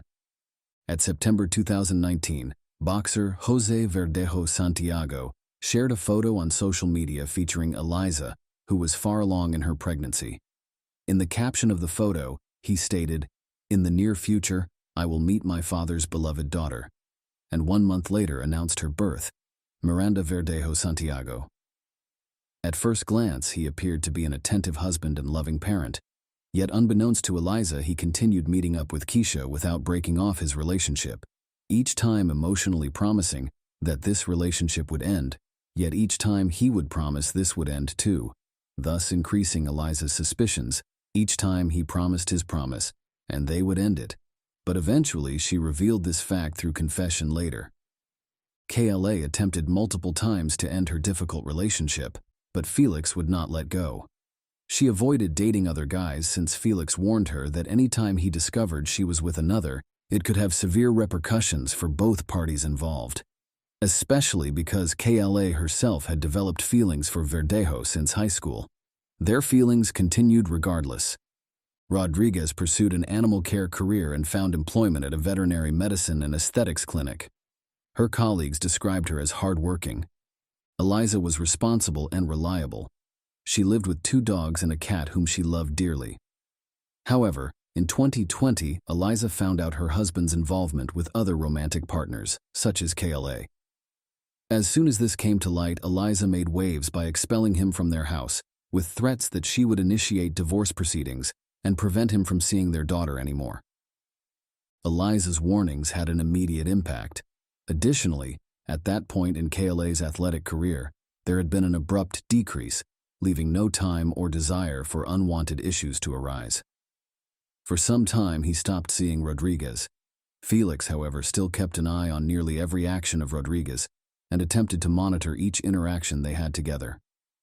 After some unspoken meetings, they resumed dating, and in April 2021, KLA found out she was pregnant through purchasing a quick test at her pharmacy, which only confirmed what KLA already suspected. She bought quick tests there, which confirmed what she already suspected was already confirmed in KLA. KLA reached out to her sister first, as someone familiar with her connection with an athlete, for advice. Keisha did not consider abortion an option due to being 27 and being willing to raise the child independently. A few days later, she informed Felix, believing he would understand. Instead, he became angry and advised his mistress to visit a doctor immediately to determine her pregnancy, suggesting an abortion if necessary, if confirmed by medical testing. Rodriguez denied Felix's allegations, but continued to receive intimidation and persistence from him. Felix asserted that the existence of an illegitimate child could compromise his reputation, something which he could no longer tolerate. Keisha was then taken to the hospital, where her pregnancy was verified and she received an official certificate as evidence. When Keisha called Felix with the news, his response was immediate: anger. Felix raised his voice to demand Keisha take the child immediately from her care, but she refused. Instead, Felix chose to act discreetly by raising questions and personally reviewing KLA's medical certificate before scheduling an evening meeting at an unobtrusive spot. KLA wasn't surprised. Their effort had always been to avoid drawing unnecessary attention to themselves and not cause interference with anyone's agenda. Before the encounter, Felix visited an old acquaintance named Luis Antonio Cadiz, who worked in a nearby workshop and had connections to the illicit drug trade. Felix briefly described the scenario to Luis and asked for his assistance in resolving it with his pregnant partner. Luis had attracted the attention of police, fearing prison would follow them home. Felix assured him there would be no issues, and they wouldn't go anywhere. Additionally, he promised a substantial monetary incentive, and Luis agreed. Felix sought help from her partner and told KLA of his plan to meet on April 29th to discuss her pregnancy and make decisions moving forward. Keisha phoned Barris as soon as she spoke with Felix. Keisha expressed hope that Felix would accept their child and would not push for an abortion. Barris was concerned, knowing Felix had threatened Keisha before, so was fearful he might take some form of action against KLA. Even together, Barris and her mother attempted unsuccessfully to convince KLA not to meet on that fateful evening on April 29th. Even together, they failed in convincing KLA, of course. At the scheduled meeting time, Rodriguez came bearing a medical letter in her Kia Forte car and arrived with Verdejo in his truck, carrying Luis in its bed. Keisha promptly entered Verdejo's vehicle to present test results to him, once again discussing ending her pregnancy, but being met by tears from KLA. Once this discussion occurred again, Felix struck Keisha in the head with his fist, causing her unconsciousness, and an intense argument ensued between the couple before Felix abruptly hit Keisha with his fist and caused her unconsciousness almost instantly. After KLA had become unconscious, Felix used Luis to obtain a syringe filled with illicit chemicals from the glove compartment of their car and administered them directly to KLA. After transporting Rodriguez with his partner to the back of their vehicle, where there were already set out sections of wire and concrete blocks, they bound her and concealed her under a tarp in order to reduce any chance of visibility. Felix then returned to his pickup truck while Keisha took her partner's seat as they headed towards a bridge that crossed San Jose Lagoon. Once there, Felix made sure he wasn't seen while tossing KLA into the river as quickly as he could without anyone noticing. Later, however, they decided to fire several trial rounds from guns they brought along while chasing after him in order to eliminate any risk for victims of violence. When their mission had been accomplished, all returned home. Keisha's colleagues were the first to express concern when she failed to arrive at the Veterinary Medicine and Aesthetics Center the following day, knowing she is always highly reliable.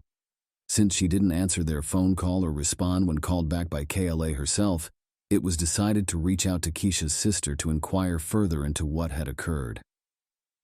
After trying several unsuccessful methods of communication with KLA, Barris decided to visit her house.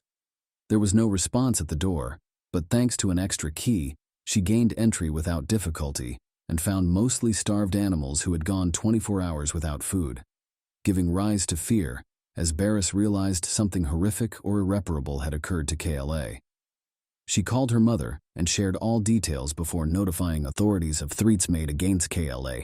When calling Felix directly, he insisted on staying home with his family instead. Kayla Rodriguez flew from Florida to San Juan as soon as an airplane became available, fearful that her partner may have taken Keisha without permission to a confidential medical facility for an abortion procedure without her knowledge or consent. After speaking with neighbors and co-workers of Keisha Rodriguez, her missing sister, but no useful details emerged from them during this phase of investigation. Posts were put out asking anyone with knowledge regarding Rodriguez's fate or whereabouts to contact them immediately. After it became known that the girl missing was engaged to an athlete and pregnant, journalists immediately sought interviews with Rodriguez's relatives. Many expressed doubts and blamed Felix as being responsible for this tragedy, among other charges. Keisha's car was discovered abandoned on April 30th on the eastern edge of the city, still filled with her paperwork and personal items, without signs of struggle inside. On May 1st, while walking across Lagoon Bridge, someone noticed something which seemed like human remains floating near shore. This person promptly reported this sighting to authorities, who quickly located a young female corpse, likely the one everyone in town had been searching for over multiple days. Rodriguez family members came to identify the body, holding on to hope until the very last moment that it wasn't Keisha, but unfortunately, their hopes weren't fulfilled. Though submerged for some days and showing visible changes due to being submerged underwater for many hours, her distinctive tattoo on her arm helped identify Keisha swiftly and identify who had killed her. When learning of this horrifying discovery, the citizens of the city reacted harshly and began organizing spontaneous gatherings demanding justice against those responsible. On that same day, Verdejo was arrested and taken to the police station for questioning, yet he vehemently denied any involvement and stated he was home with his family on the evening of Keisha's disappearance. Felix was released without charges against him. One key witness for Verdejo's alibi verification was his wife, who confirmed her husband wasn't at home during that evening of crime. Investigators initially examined traffic surveillance footage along the route leading up to the bridge from which Keisha had been thrown, identifying Felix's pickup truck and Kia Forte as vehicles driving near each other. It became evident that Felix wasn't driving his Kia. On that same day, Felix's vehicle was brought in for inspection. Within it, they found some hair of deceased person found within it. Louise was the first to turn herself in to police, agreeing to provide all the facts in exchange for a shorter sentence. Felix was detained as well, yet refused to participate with the investigation or respond to inquiries, even in spite of overwhelming proof against him. A gun that Felix used to shoot the victim from a bridge was recovered with valid license documentation attached. Furthermore, a mobile phone check verified all three as being present during that fateful evening. Keisha Rodriguez had her final farewell on May 8th in a funeral service which received widespread media coverage. Not only was this held to demand that those responsible be punished as legally as possible, but also to raise public awareness on gender violence issues. Her body was brought to her burial in an unconventional white carriage vehicle, while white flower petals were scattered from above. Puerto Rico was gripped with excitement after Verdejo was accused of stealing a car, abducting someone, planning murderous plots, and killing an unborn baby. Crimes punishable by death sentence. However, family members of deceased asked that instead a life sentence be issued so that Verdejo may experience lifelong incarceration instead. Due to a global coronavirus outbreak, hearings for this case were frequently postponed until spring 2021 when an online trial took place. It determined that a group of individuals had committed the crime through premeditation and extreme brutality against an expectant mother. Reconstructing events from that night and its details was made possible thanks to Luis's testimony, as he did not deny his guilt. Rather, he confessed his involvement by purchasing medicine for injection upon request of his friend, as well as gathering wire and concrete blocks with which to dispose of his body. Felix repeatedly asserted his disengagement from the case, even if his statements made no noticeable impactful statements about it. Coincidentally, his spouse, who testified shortly after his imprisonment, has begun divorce proceedings to distance herself from the situation and focus on growing their business while raising their daughter. According to various reports, Alisa Santiago recently married again and, during an interview, revealed she had received multiple anonymous phone calls and texts with death threats and requests that both she and Miranda be killed. Miranda's spouse was suspected in this crime, but no tangible proof was ever discovered against them. In 2023, it became public knowledge that after reviewing all available evidence and listening to testimony from all witnesses, the jury would make its final determination on Felix Verdejo and Luis Cadiz for all charges brought against them. They have both been found guilty on all allegations brought against them. Yet their respective court hearing is scheduled for mid-November 2023, with both individuals most likely receiving life imprisonment sentences without parole for killing Keisha Rodriguez and her unborn child. Share your opinion with us in the comments and subscribe to the channel for more.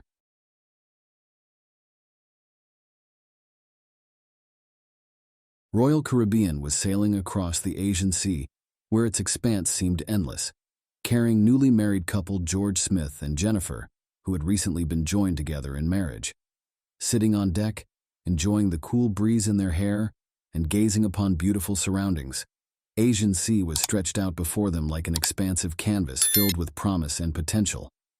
Thus began an extraordinary wedding journey that eventually turned into an unexpected voyage that led to unexpected results and ultimately to an intriguing tale. On July 5, 2005, at approximately 8 a.m. in one of the cabins on Deck 7 of Royal Caribbean cruise liner in Chicago, 16-year-old Emily Roosh noticed something that caused concern. Something resembling blood was spread across a canopy that protected lifeboat in her immediate area, as well as an apparent blood mark near its outer part, suggesting someone had fallen through and vanished into the sea. Emily could not help reacting when she noticed these strange footprints and quickly informed the staff of the liner about them. Shortly thereafter, other passengers from nearby staterooms noticed similar evidence on Deck 7. An engaging discussion began about what might have caused these footprints to appear, leading to stories that eventually appeared on multiple international magazines' front pages. Unforeseen events took place within cabin number 962 that caused immediate and profound distress for this young couple on their Mediterranean honeymoon vacation, disrupting their happiness abruptly and suddenly. Accounts of this incident varied and were confusing, including accounts that ranged from an accidental mishap, potential theft, and possible even intentional murder. Investigators grew increasingly confused as their inquiry unfolded, with evidence collected on board suggesting multiple potential culprits who kept undisclosed information to themselves. It seems as though many on board knew more than they wanted to share, and now investigators, reporters, and others tracking this mysterious case are left scratching their heads as to exactly what transpired on that ominous night aboard ship. George Smith was an optimistic, curious, and intelligent young person, born in Greenwich, Connecticut. George enjoyed an enjoyable childhood, filled with happiness, thanks to the love and support from his family, most especially his parents, George Sr., an owner and manager of a liquor business himself, who managed it himself with passion, though Bree was his primary priority, as she always felt safe around them both. His family business, George Sr., ran by Bree, was owned and managed personally. For him, it wasn't simply work, but an endeavor worth dedicating hours every week. George took pride in making sure his family were his top priority, an activity they all shared, along with Bree, also owned and managed personally by George's father, George Sr., and owned and managed a liquor business managed personally by him himself. More than simply work, its operation became his true passion. George Smith Jr. graduated with honors from Babson College, located in Massachusetts.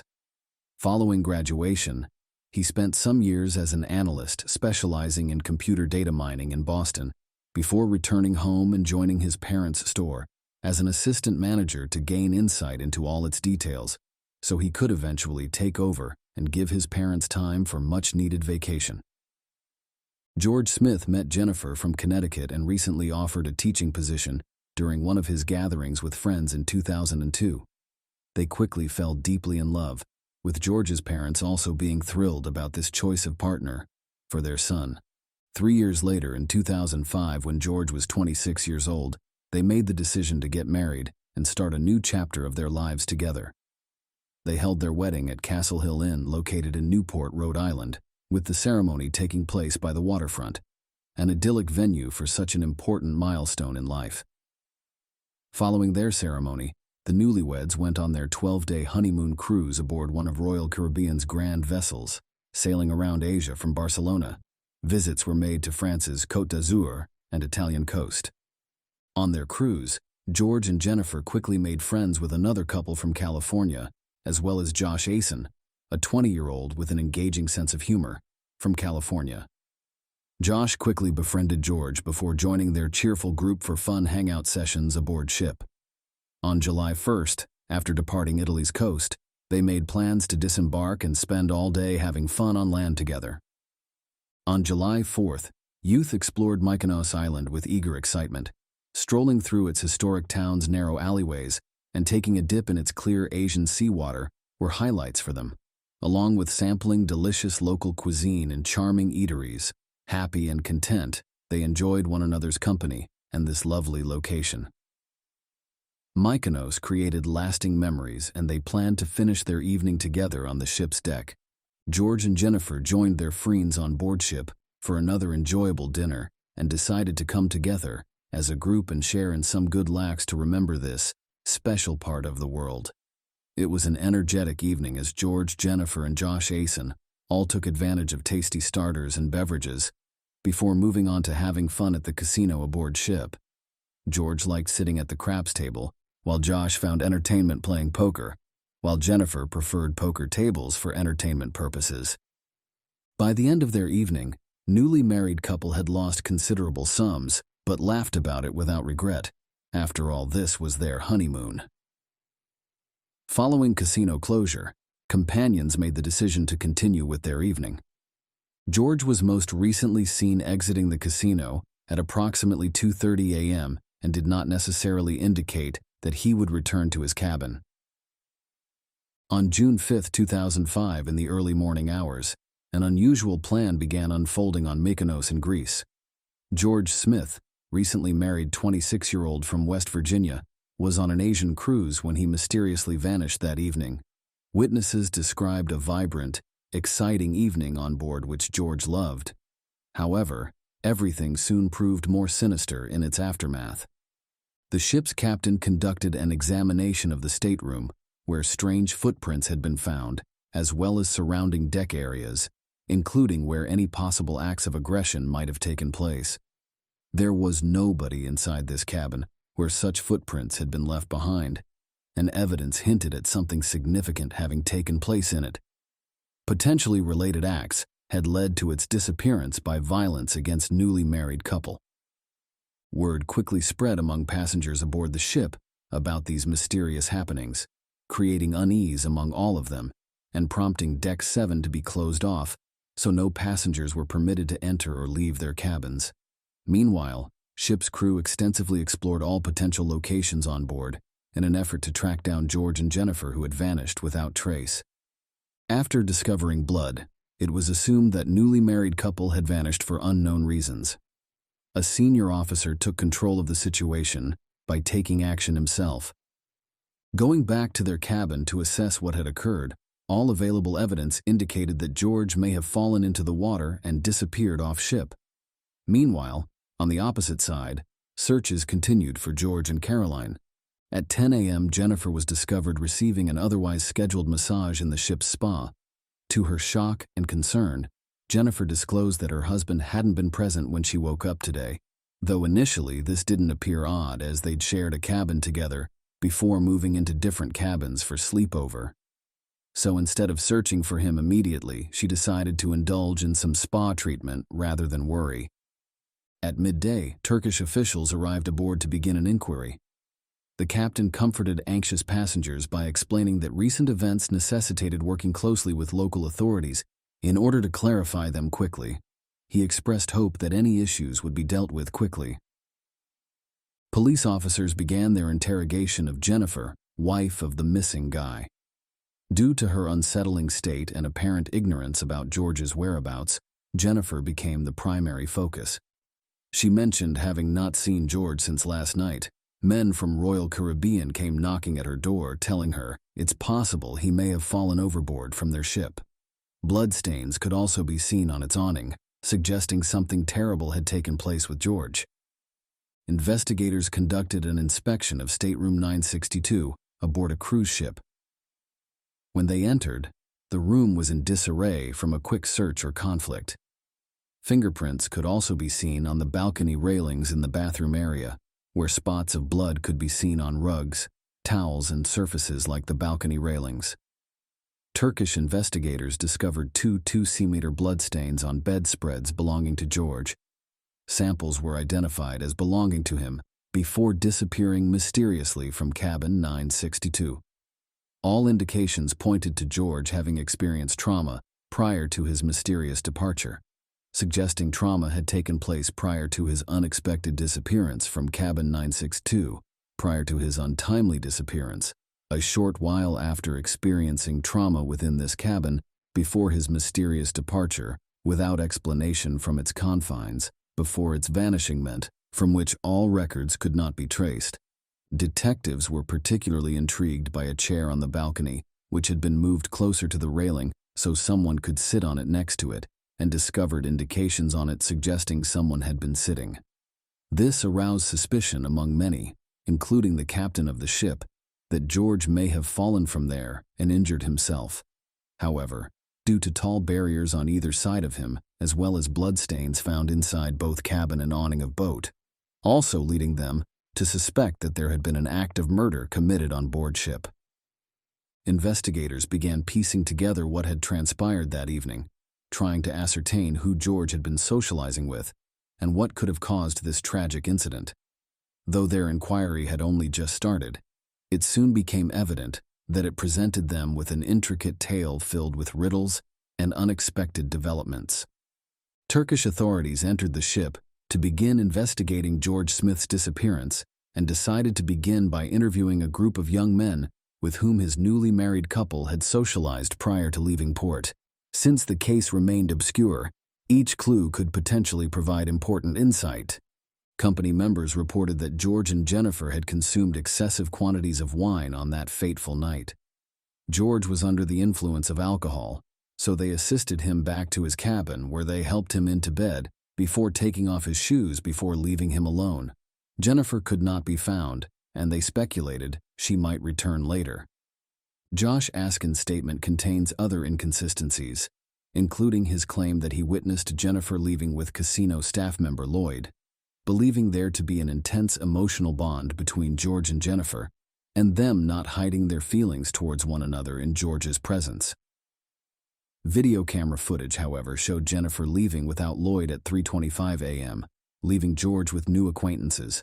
Lloyd returned home around 3:25 a.m., as confirmed by keycard data, as well as by his girlfriend waking up when entering their cabin at this time. Detectives were perplexed by these discrepancies and began to suspect Josh Askin had personal motivations for concealing certain information from them. Investigators continued their probe, uncovering more and more details that deepened the enigma surrounding Greg Rosenberg's tale.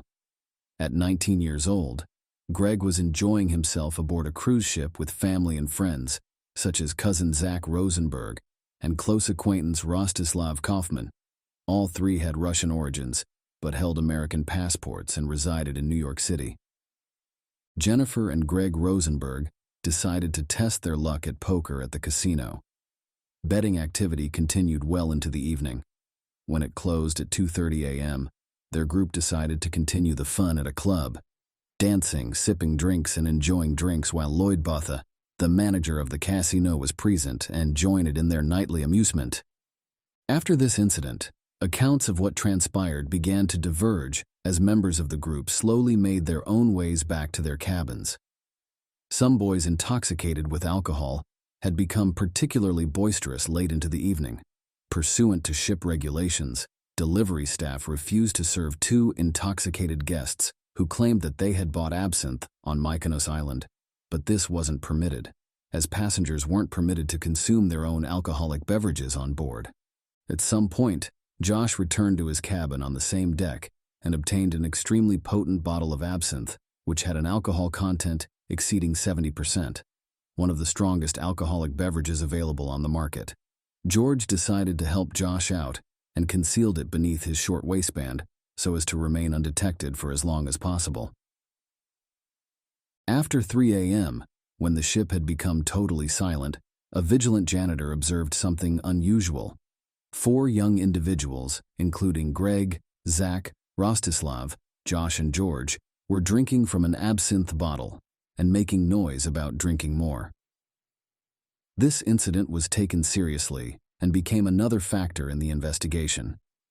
Not only were men drinking heavily that evening, even Jennifer, who had initially appeared more reserved, began showing signs of impairment later that night. Witnesses had varied interpretations of her behavior. Some saw it as her trying to maintain balance, while others took it as flirtatious behavior. No one knows exactly what happened after this, though eyewitness accounts indicate a disagreement between them. Perhaps they were discussing events from the night before, either in an upbeat or serious tone, when Jennifer struck George without apparent provocation. Whether this act of violence could have been playful or caused out of anger is still unknown. Following that, Jennifer abruptly left the disco at 3:30 a.m., seemingly under the influence and leaving George behind in the company of his newly acquired friends. This act marked an abrupt turning point in their evening together. Staff witnesses were essential in providing accurate accounts of what transpired at the incident scene. Jennifer, walking unsteadily down the hallway, caught the janitor's attention and, according to him, Young men drinking absinthe had previously been seen doing so. He provided her with assistance, accompanied her to the elevator, and observed as she made an odd right turn when reaching her floor, despite having a stateroom on her left. Jennifer was eventually discovered sleeping in the corridor, some distance from her room. 2 security personnel and a female cop used a wheelchair to transport her back. At 4:52 a.m. when they arrived back in their living quarters, George was absent, and his balcony drapes had remained tight even with gusts of wind, raising questions. Could he move independently out to his balcony once his new acquaintances left him in bed? Chit Hyman and his spouse were enjoying a relaxing getaway at a nearby cabin when the situation escalated rapidly. While sleeping peacefully for some time prior to 4 a.m., when an inexplicable noise began disturbing their rest. Chit Hyman immediately reported the noise to guest services. Additionally, he banged on his wall and shouted at his neighbors until there was some relief in their cabin. After another noisy conversation lasting approximately 3 minutes, an extremely heated discussion broke out on the balcony.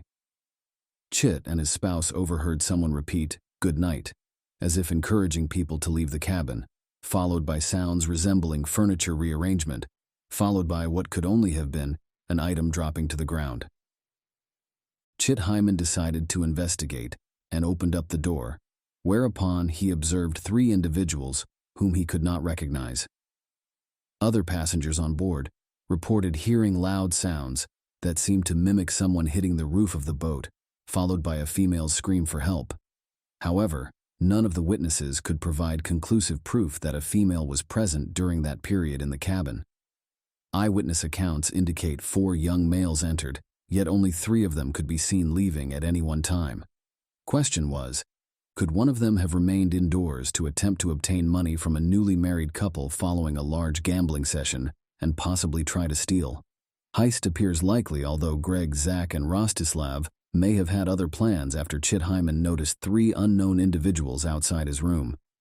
George Smith had no trace of 2 men entering his stateroom, after entering it at 4:05 a.m., according to their evidence, and leaving without returning within the same hour, prompting several hypotheses as to what may have transpired since.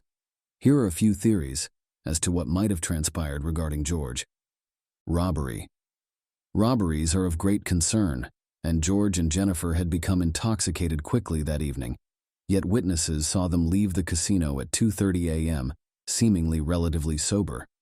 At 3:30 a.m., however, they could no longer access their cabin alone due to possible exposure to illegal substances. This theory is supported by reports from casino patrons who reported hearing George and Jennifer boast about possessing significant amounts of money, which may have come either as wedding gifts or won in gambling at the casino. Witnesses reported having fortunes worth several tens of thousands of dollars. It appears likely they may have been targeted for theft. George owned an expensive Breitling watch, while Jennifer owned an exquisite engagement ring. Both items signaled their wealth. Perhaps their living space was searched in an attempt to discover it. Blood stains on their sheet may have resulted from George's watch being taken off his wrist by a kidnapper. Alcohol's impact, the second rendition of events related to the effects of alcohol and hallucinogens. When informed of passengers' intoxication levels and footprints left on the balcony, Captain concluded there may have been an inadvertent incident, such as when grappling instructor George fell into the water while grappling. A special focus is given on hallucinations caused by drinking absinthe. Specialists in toxicology stress that concentration of active ingredients, such as thujone, is key. At present, this beverage is being sold across Europe. However, its strength has been severely limited by restrictions set forth by the European Union. This evidence suggests that in legally sold absinthe, the amount of thujone present is so small as to prevent hallucinations. However, illegally produced absinthe that contains much higher potencies can be obtained via illegal channels and could theoretically cause hallucinations effects. Given that the Smith couple obtained their absinthe legally in Europe and could not have caused such harmful results, this situation seems improbable. Experts agree that in order to experience hallucinogenic effects from legal absinthe, a person would need to consume a substantial quantity. Unfortunately, Such an amount would likely exceed what their body can tolerate, and could even result in potentially deadly alcohol poisoning. Alcohol and hallucinogen use appear unlikely here, and lack compelling proof. Questioning individuals from George Smith's company as part of the investigation into his disappearance remains key. FBI investigators conducted lie detector interviews with several key figures involved in this story, such as Jennifer and casino manager Lloyd Botha, both successfully passing their lie detector tests. Josh Askin did not pass his polygraph interview, however. It could indicate that the Russian had knowledge about George's disappearance, or it could have been caused by questioning methods designed to extract more details from him. Furthermore, video footage was produced showing 3 individuals discussing it casually and playful. The audio was found to be significant evidence and was taken into consideration by FBI investigators. One of the unknown individuals on the recording can be heard speaking the phrase, "We taught him a lesson in paragliding without parachute," which could suggest something related to George. Greg, Zach, Rostislav, and Josh Asen were interviewed as witnesses during an investigation into George Smith's mysterious death in 2009. Zach Rosenberg and Josh Askin did not provide straight answers or make statements clearly explaining events, which transpired as Zach relied on self-incrimination clause of Fifth Amendment of U.S. Constitution to avoid providing straightforward responses, leaving their statements unclear or lacking completeness. Greg Rosenberg was among those present at George Smith's gathering that evening and made statements which undermined his investigation. For instance, one such statement from him stated that they ordered food delivery that day, an allegation which provided them with a plausible alibi against Russian boys present there. Yet this assertion remains suspect, given there are inconsistencies with it. No orders were recorded by ship's service logs on that date. Stateroom delivery had been banned that morning, employees were instructed not to assist with them that evening, and Greg remains uncertain who placed orders. Witnesses offered varied responses about George and Jennifer's relationship based on their observations and memories. Greg testified that due to excessive alcohol intake, it was difficult to assess their quality relationship due to intoxication in general. All members in their group were truly drunk, making definitive statements difficult. Josh Askin suggested Greg had left shortly after placing an order for meals, but Greg denied this claim by asserting he never left. Consistencies added an additional level of complexity to the investigation and necessitated further verification and gathering of facts. Greg stated he knew nothing about any connection between Jennifer or Lloyd Botha and George's disappearance. Yet, according to him, it must have been intentional as something strange occurred that night. Sooner or later, this will all come out into the open. Greg Rosenberg was murdered in December 2019, and the cause of his death remains unanswered. Authorities are currently conducting an investigation to ascertain any link between this killing and George Smith's demise. George Smith's untimely disappearance became a national scandal that devastated his family. The circumstances became more intricate as time progressed, drawing interest both from law enforcement authorities and members of the general public alike. Meanwhile, George's relatives continued pressing authorities to uncover the truth and provide justice. The FBI's Connecticut Regional Office transferred George's case to New York. Their determination and media outreach efforts resulted in little progress on this undisclosed matter. George's family offered a $100,000 reward for any information which might lead to finding and punishing those responsible, while also encouraging people not to support shipowner firms, as they suspected these firms of trying to cover up what had occurred for financial gain. After the incident, relations between George's parents and Jennifer became unstable. A comprehensive assessment of her conduct began publicly. She appeared excessively composed and calculated, while refusing to provide sufficient details sparked suspicion. Yet, according to FBI agents, she stated she was simply following their instructions and adhering to their guidelines. In their pursuit of fairness and truth, the Smith family became disillusioned when Jennifer accepted an offer from an arbitration firm to settle the litigation privately for $1 million. Seen by many as betrayal and as a way to avoid further accusations against cruise organizers. They were unhappy with Turkish authorities' investigations as well as Jennifer. accepting this settlement offer too quickly and accepting an arbitration firm offer too quickly, believing she may be hiding something and not showing curiosity enough about uncovering truth. Jennifer herself reported having very few memories after 2:30 a.m. that night. She wasn't aware that ship's crew discovered and brought back Jennifer to her room from where they found her in the hallway. Since the Turkish inquiry didn't meet their expectations and their doubtful attitude toward official conclusions, the Smith family decided to seek justice on their own and sought help from independent forensic scientist Henry Lee in their pursuit for justice. Henry Lee conducted several tests inside and on the balcony that were not included in his official report, hoping to uncover key facts about what had taken place and validate one of two possible explanations: murder or accident. Henry Lee suggests that due to the height of the balcony, its fall could cause injury in any number of ways. A third party could have pushed George over, or, being in some state of mental confusion, he could have climbed up on it himself and fallen. Either scenario generated numerous inquiries and uncertainties. An expert wanted to conduct an experiment designed to replicate such an occurrence. However, this proposal was turned down by firm owner of liner. Henry Lee conducted investigations in the cabin, on the balcony and boat, without disclosing their findings to anyone.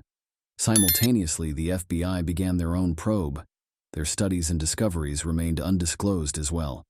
They seemed particularly intrigued with 4 young guys who spent one night with George: Josh Asen from Los Angeles, as well as Greg Zach Rosenberg, Rostislav Kaufman from Russia, who differed significantly in account from that given by other witnesses, creating an unusual and confusing scenario.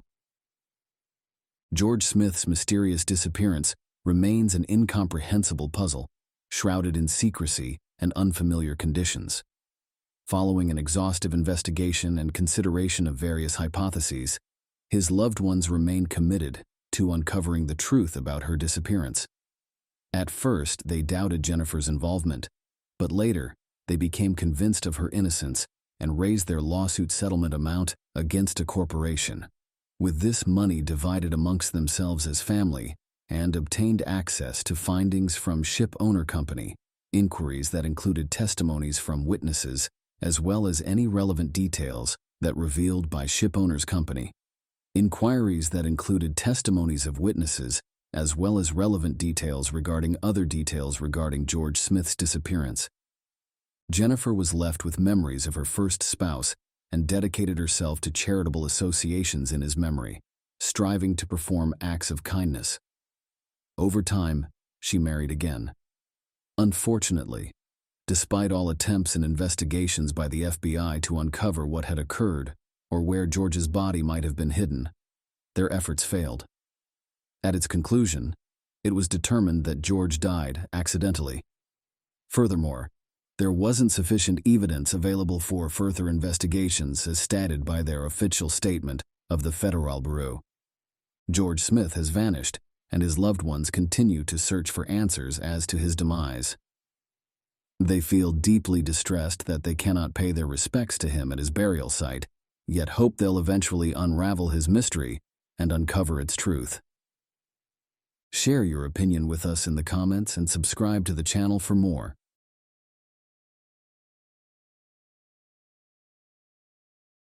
North Carolina, famous as home to Cherokee Indians, is currently an extremely conservative and prosperous state, located in the northern region of South Atlantic states.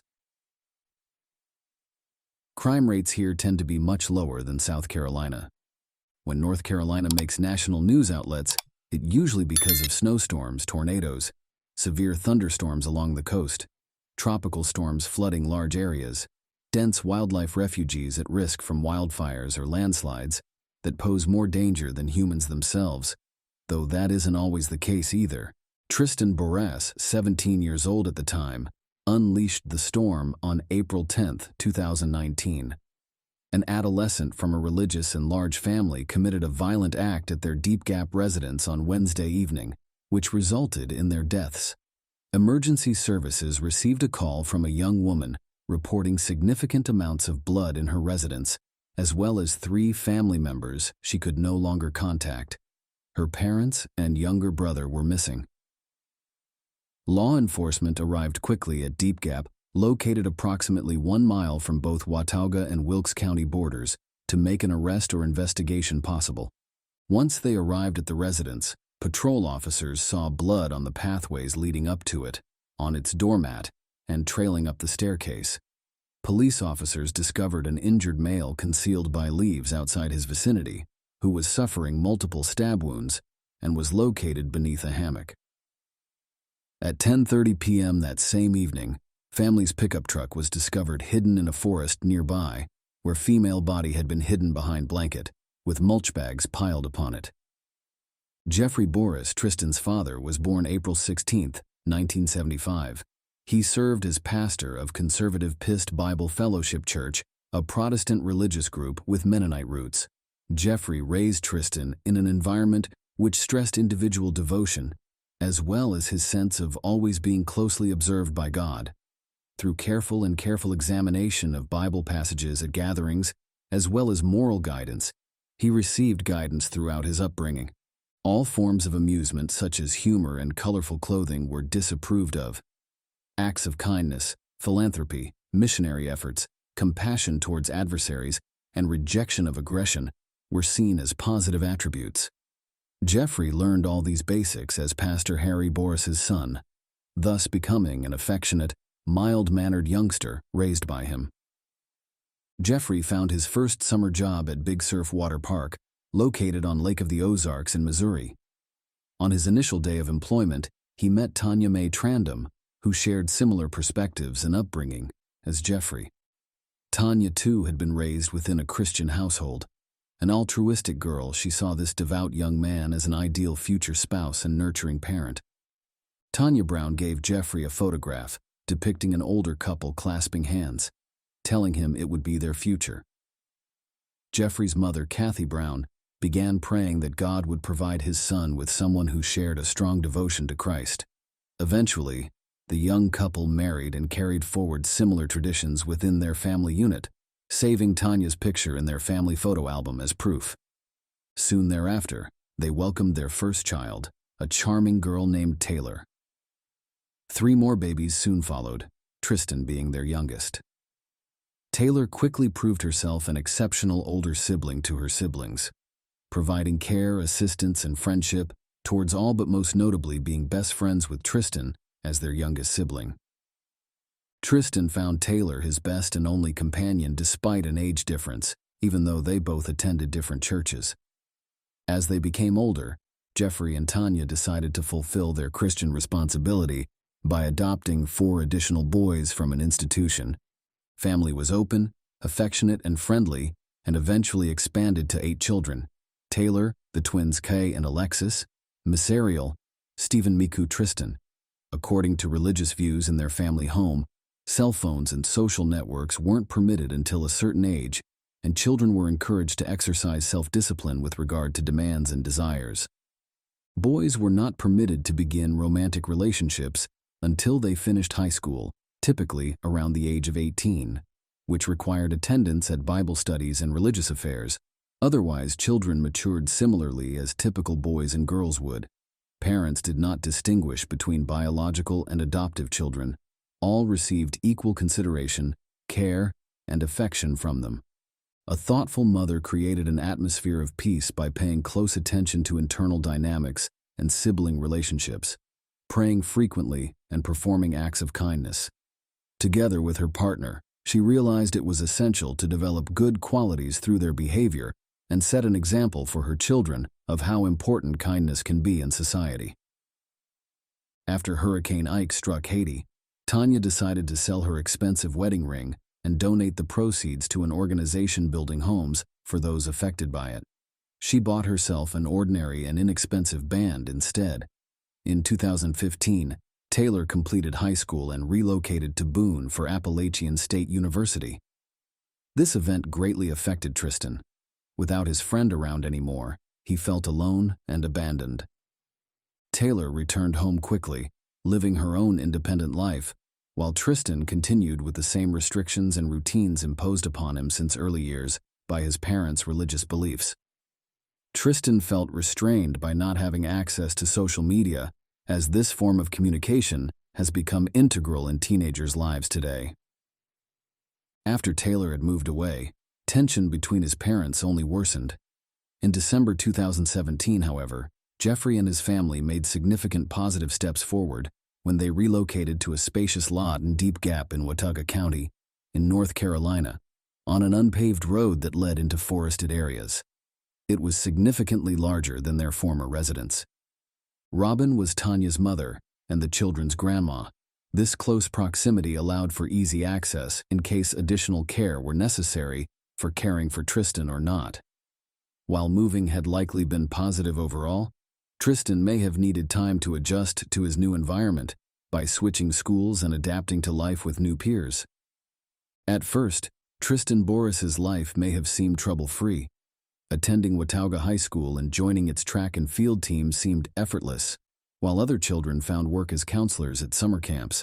While Tristan may have seemed perfect from outsiders' perspectives, over time his behavior became alarming enough that multiple meetings with a psychologist were scheduled in 2018. These meetings centered around his problems with managing anger and impulsivity.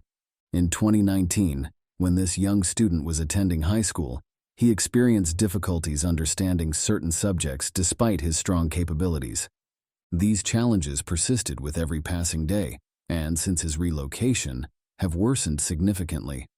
Once settled in, he quickly transitioned from an enthusiastic student who actively participated in school activities into an indolent and disinterested adolescent who lost all interest in academic pursuits.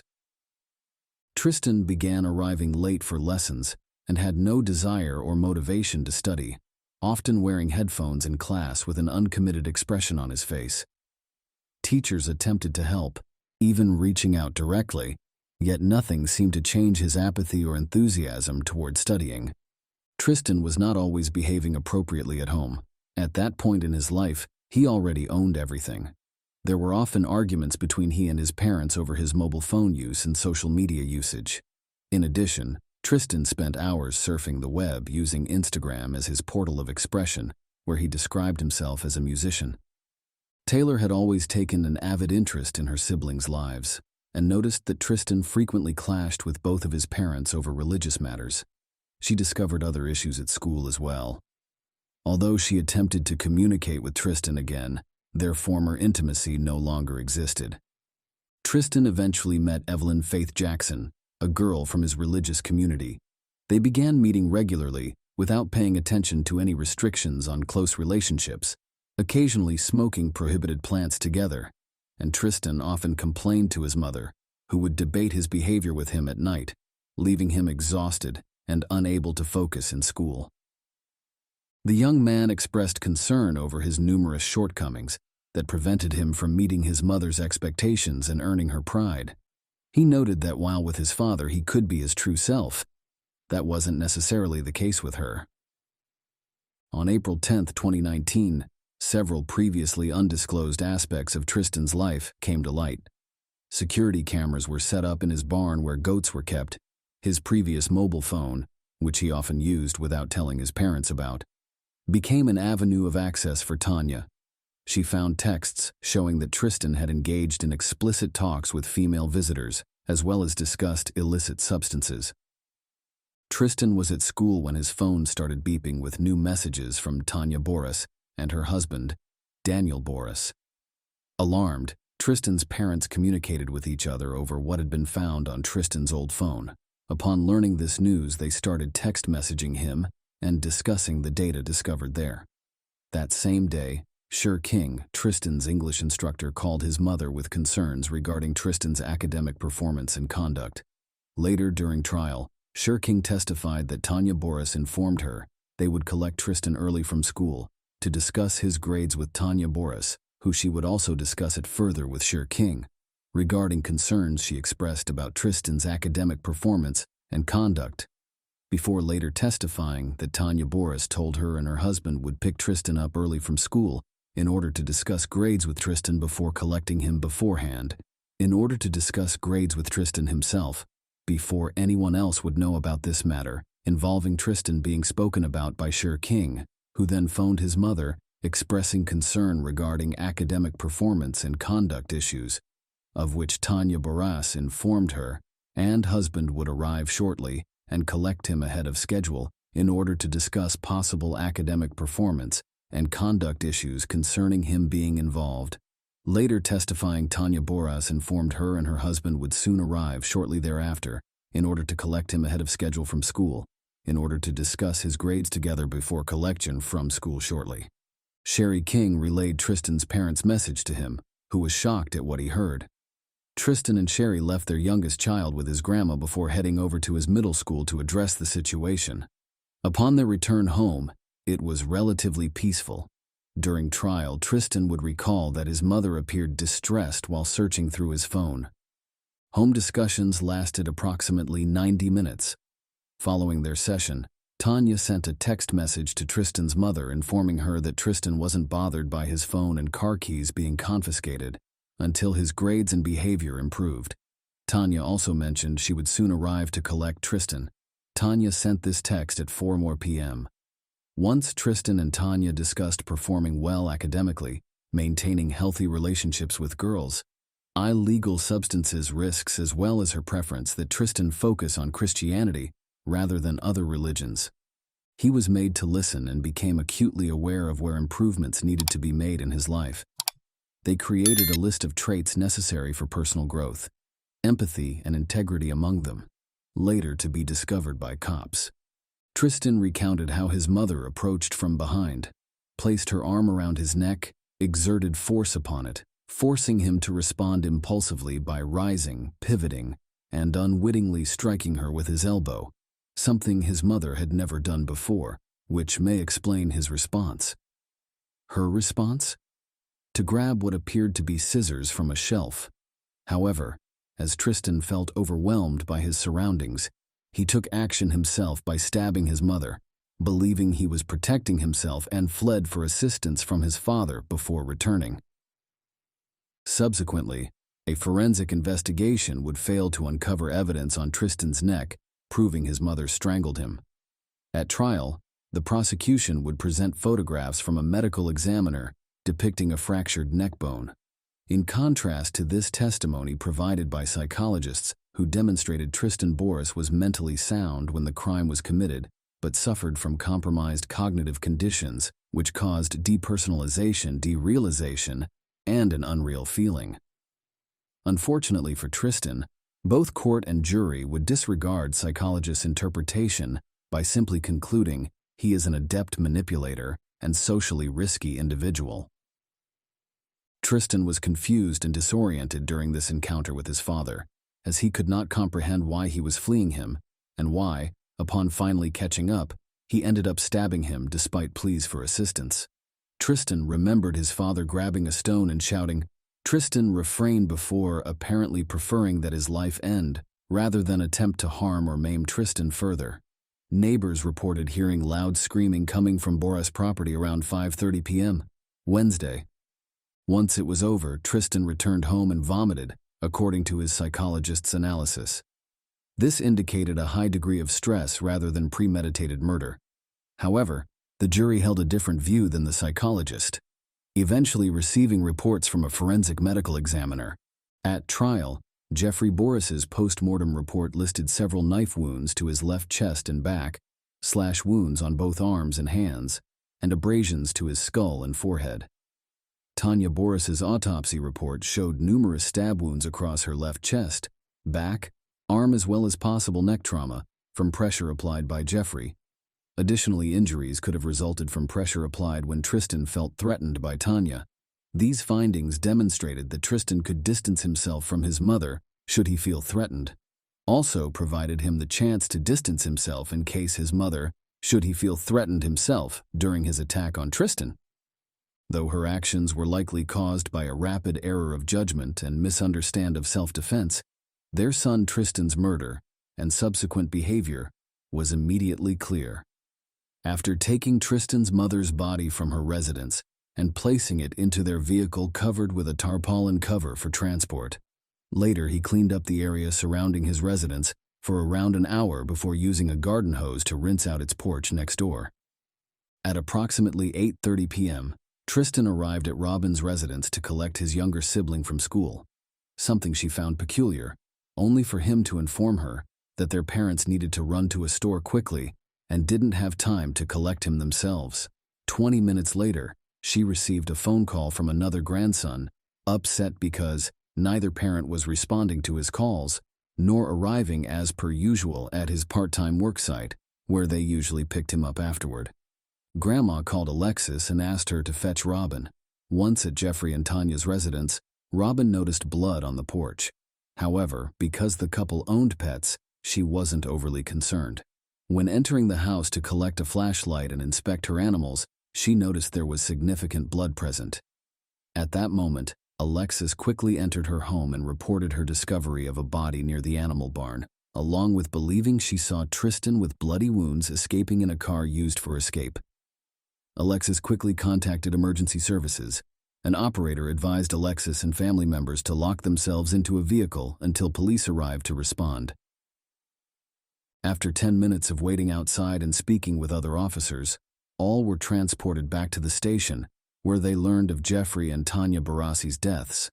While inspecting the crime site, officers discovered a computer interface linking an indoor video surveillance system with monitors in the house. The display showed multiple cameras streaming live footage onto monitors, prompting authorities to obtain login credentials from the firm that maintained it and request a warrant to obtain its login data from that firm. Tristan reached out to Evelyn and met up at her house, causing concern among Evelyn, as well as some scratches to appear on his forehead and arms.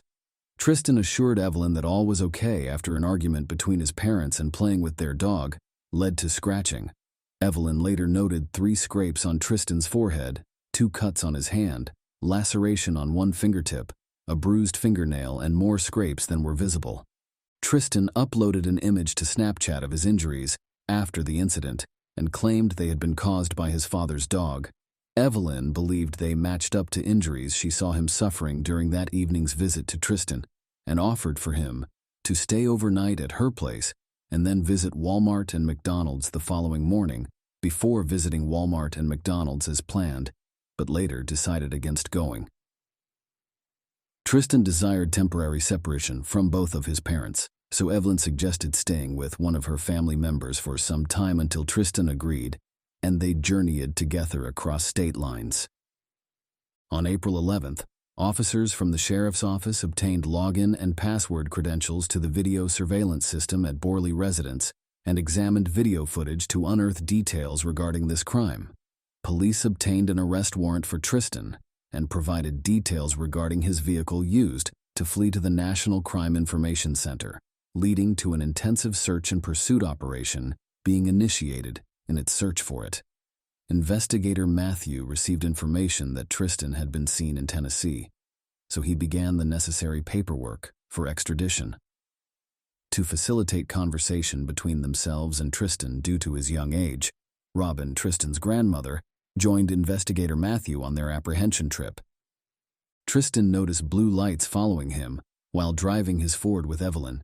Attempting to distance himself, Tristan drove quickly along the highway, but eventually surrendered and stopped for good, being restrained with handcuffs before being led away into an officer-manned police vehicle, with ease by officers observing he did not seem distressed or anxious during this encounter. Investigator Matthew captured both video and audio of Tristan Boras's interview, held April 11, 2019, both videotaped and audiotaped.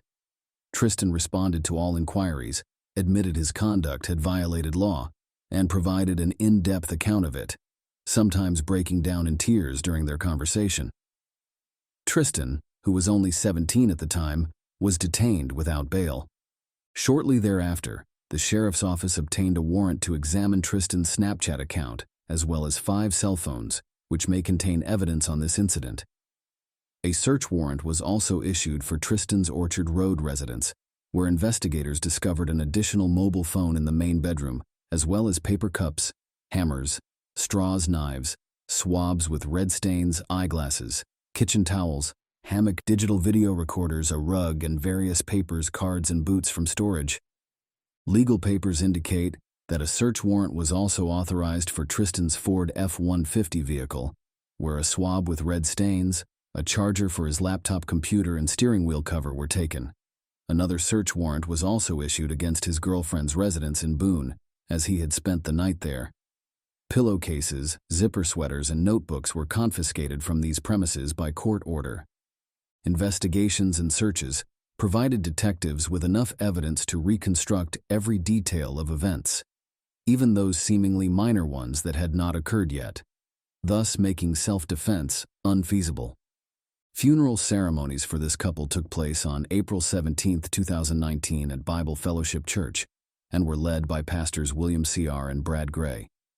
Even after losing both parents so soon in life, their children found the strength to write heartfelt obituaries for them both.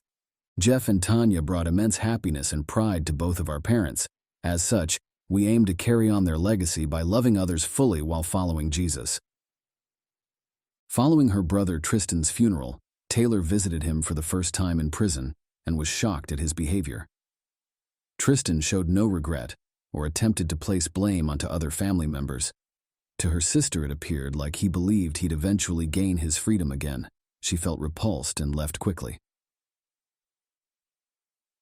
On May 11th, she returned to commemorate Tristan's birthday with his grandma Robin present, but the encounter mirrored that of previous visits, with Tristan commending their organized birthday celebration at a correctional facility to mark his special day, despite Taylor considering this behavior inappropriate given their parents' untimely demises. Following this visit, their family made the decision to end any further communication with Tristan.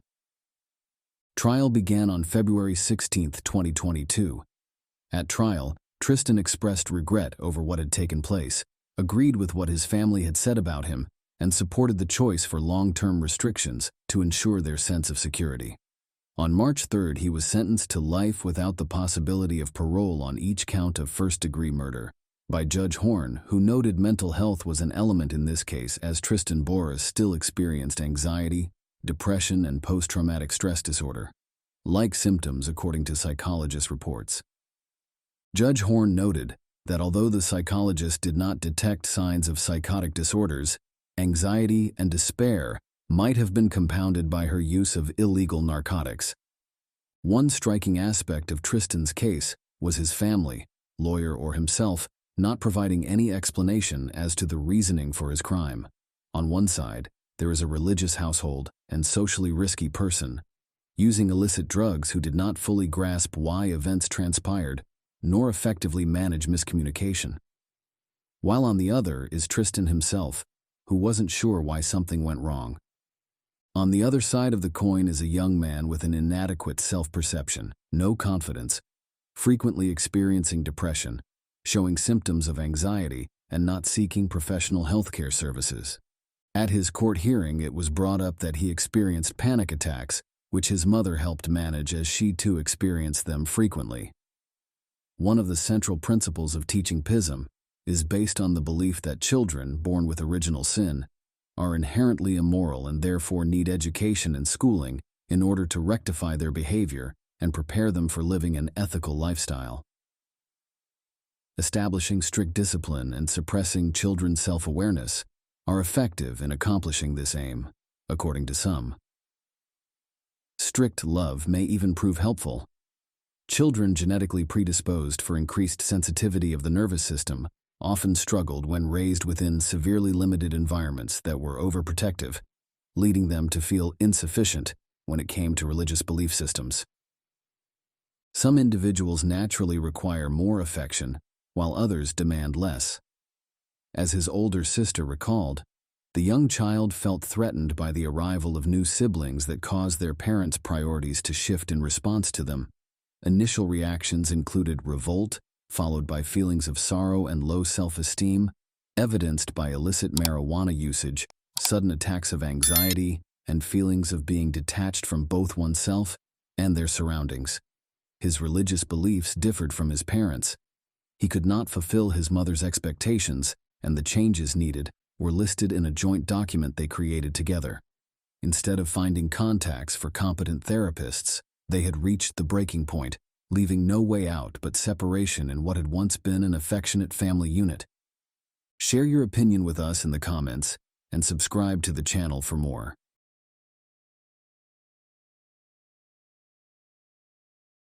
In 2012, Marcos Matsunaga's family became one of the focal points of attention in Brazil. Marcos disappeared hours before signing a billion-dollar deal that sent shockwaves through the nation. Photos showing his distraught widow made headlines across multiple national publications. Police initially assumed the culprit was one of his competitors, who wanted to use kidnap and murder in order to stop an impending deal. However, the truth turned out much darker and crueler. A cold-blooded murder and subsequent attempts at covering it up provided material for several documentaries about this terrible event. Marcos Matsunaga was one of Brazil's wealthiest individuals and managed a family business known as Yoki, founded by his grandfather Yoshizo Kitano and taking its name from its initial letters, taken from both of his names, surname first. Yoki began as a small flour milling operation that endured turbulent economic and war conditions and ultimately transformed into an international enterprise known for producing various food products with global recognition and an impressive product lineup. It all began mid-century. Marcos was fortunate enough to be born into a wealthy family and was never denied anything from an early age. Instead of starting over with business development on his own, everything his grandfather and father had created had already been handed down. Being CEO of their food company gave Marcos every chance at becoming their first billionaire, something which he strived for nearly his entire conscious life. But Marcos's ambitious plans were doomed to fail. Everyone who knew him praised his business acumen. Not only had he saved family capital, but had multiplied it several times, increasing profits as a result. Yet Marcos wasn't always easy on himself or others around him, capricious and arrogant with an overbearing personality who desired control over everyone who came near him. This businessman was far from handsome in appearance. At an early age, this boy struggled with childhood overweight, vision problems for which he wore glasses, short stature, and somewhat clumsy traits. All this presented many difficulties when communicating with peers. Consequently, he had almost no friends, as female representatives from female sex shunned him for his unusual and peculiar appearance. Marcos struggled for years to build lasting and serious relationships, which went beyond a handful of dates. Even his multi-million-dollar inheritance could not make him seem appealing or desirable as an eligible bachelor. Marcos often turned women off due to his arrogance and egotism, prompting them to hire professional escorts, as Marcos rarely mentioned his first wife in public sources. Unfortunately, few details exist on her existence or who exactly was her husband's first choice as his muse. As far as is known, his marriage wasn't founded in love or passion, but rather desperation and due to pressure from relatives. Still, this union lasted several years, though both spouses began regretting their decision shortly thereafter. Initial attempts by Marcos's wife to accommodate his complex personality failed miserably, with little progress. Over time, they only increasingly distanced from one another. Furthermore, he frequently and openly cheated on her without trying to hide or justify his behavior, finding mistresses mostly through websites offering intimacy services in exchange for money. Alice was one of those girls. She worked as an escort, and her portfolio could be found online.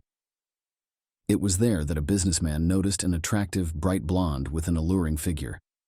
He began regularly inviting her on dates, generously paying for them. Alice was 6 years younger than him and came from an extremely poor and dysfunctional family, growing up among alcoholics who shared their addiction with men she didn't know as father, not knowing who their own father was either. Also, at such an early age, Alice was subjected to beatings by roommates of her mother, as well as being bullied by these roommates of mothers. Alice had just barely finished school when she uprooted herself from home and moved permanently away from the neighborhood she'd grown up in. Taking nursing courses and eventually working at a hospice, Alice quickly realized her dreams were far exceeded by caring for dying patients. Furthermore, becoming attached to each patient she cared for made each death seem personal to her.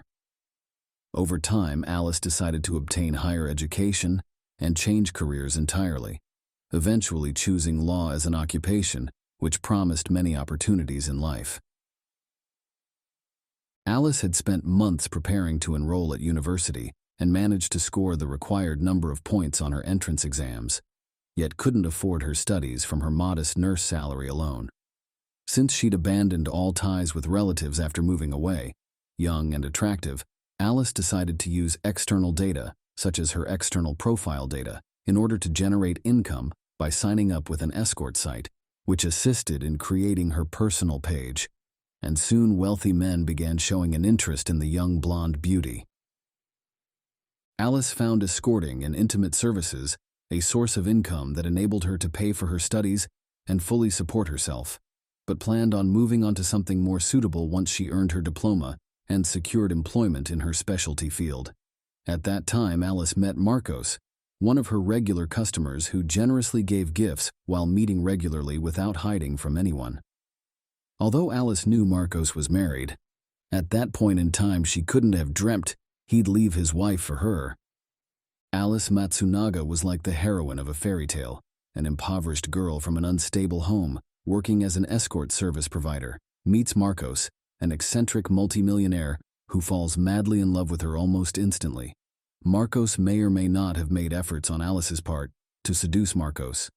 Either way, after 6 months, he realized he wanted more than just dating and filed for divorce while proclaiming Alice his fiancée instead of continuing their relationship. Due to his desire for privacy, Marcos didn't want anyone else knowing the details about how and when he met Alice. Therefore, the couple made up an ordinary story of an accidental meeting in a cafe and stuck to this version. Even close family and few friends didn't suspect anything. However, Alice in the Matsunaga family received less than warm reception. His parents suspected she used all her charm in order to seduce Marcos. Now that their child had married a rich but ugly person and fallen in love, Alice had used all her abilities against him and would come out later with his parents believing she used all her charm on him. Alice received not very warm reception as his parents had already fallen under his spell and now betrayed him by falling for him, and now was involved with him despite everything she put out to do, with his parents wondering who had duped him into falling for rich but ugly Marcos, who was now living under his spell to seduce Marcos. After all, she would likely become his wife after she had met her. But Alice got an unwelcoming reception in Matsunaga family, where parents believed she had used all her charm to fall for rich but ugly Marcos, while now had done nothing but run away with him and now taken back her place. Marcos went out of his way to pretend she didn't notice his harsh character. Nevertheless, when he announced his plans to divorce his first wife and marry Alice instead, no one voiced any objections strongly enough for this proposal. Businessman Marcos Matsunaga had planned an extravagant traditional wedding, complete with white dress, large guest list, and tiered cake as per tradition. Following their marriage, he moved his wife into his lavish mansion, where she became his full-fledged mistress. Long known for collecting expensive wines and rare weapons, he amassed an extensive wine cellar, where bottles were carefully organized by year and country, while for weapons there was an entire room displaying firearms and edged weapons. Much to Marco's pride, he kept adding new additions over time, which were replenished. Marcos took great pleasure in replenishing his collections by continuing to add new additions from time to time. His house was overflowing with antiques, luxury goods, and modern art that tastelessly decorated every surface in his house. After their wedding, they decided that they wanted an heir. But despite their best efforts, Alice struggled for months without becoming pregnant naturally. After exhausting all other means, the couple turned to in vitro fertilization, but even here success did not arrive immediately. As soon as their daughter was born, happiness seemingly flourished beyond all expectation for this couple. Young parents were enthusiastic to educate and raise their daughter with love, care, and luxury, truly creating an ideal childhood for her. Plans were made for future adventures when she began walking. Soon thereafter, they began traveling the globe together to experience different cultures and traditions firsthand. Their little princess truly became part of their hearts as she enjoyed every bit of lavish upbringing possible. But the couple shared one particular hobby: hunting large animals. Though strictly speaking this was Marcos's passion, many women disliked or were put off by it, and many did not embrace his pastime.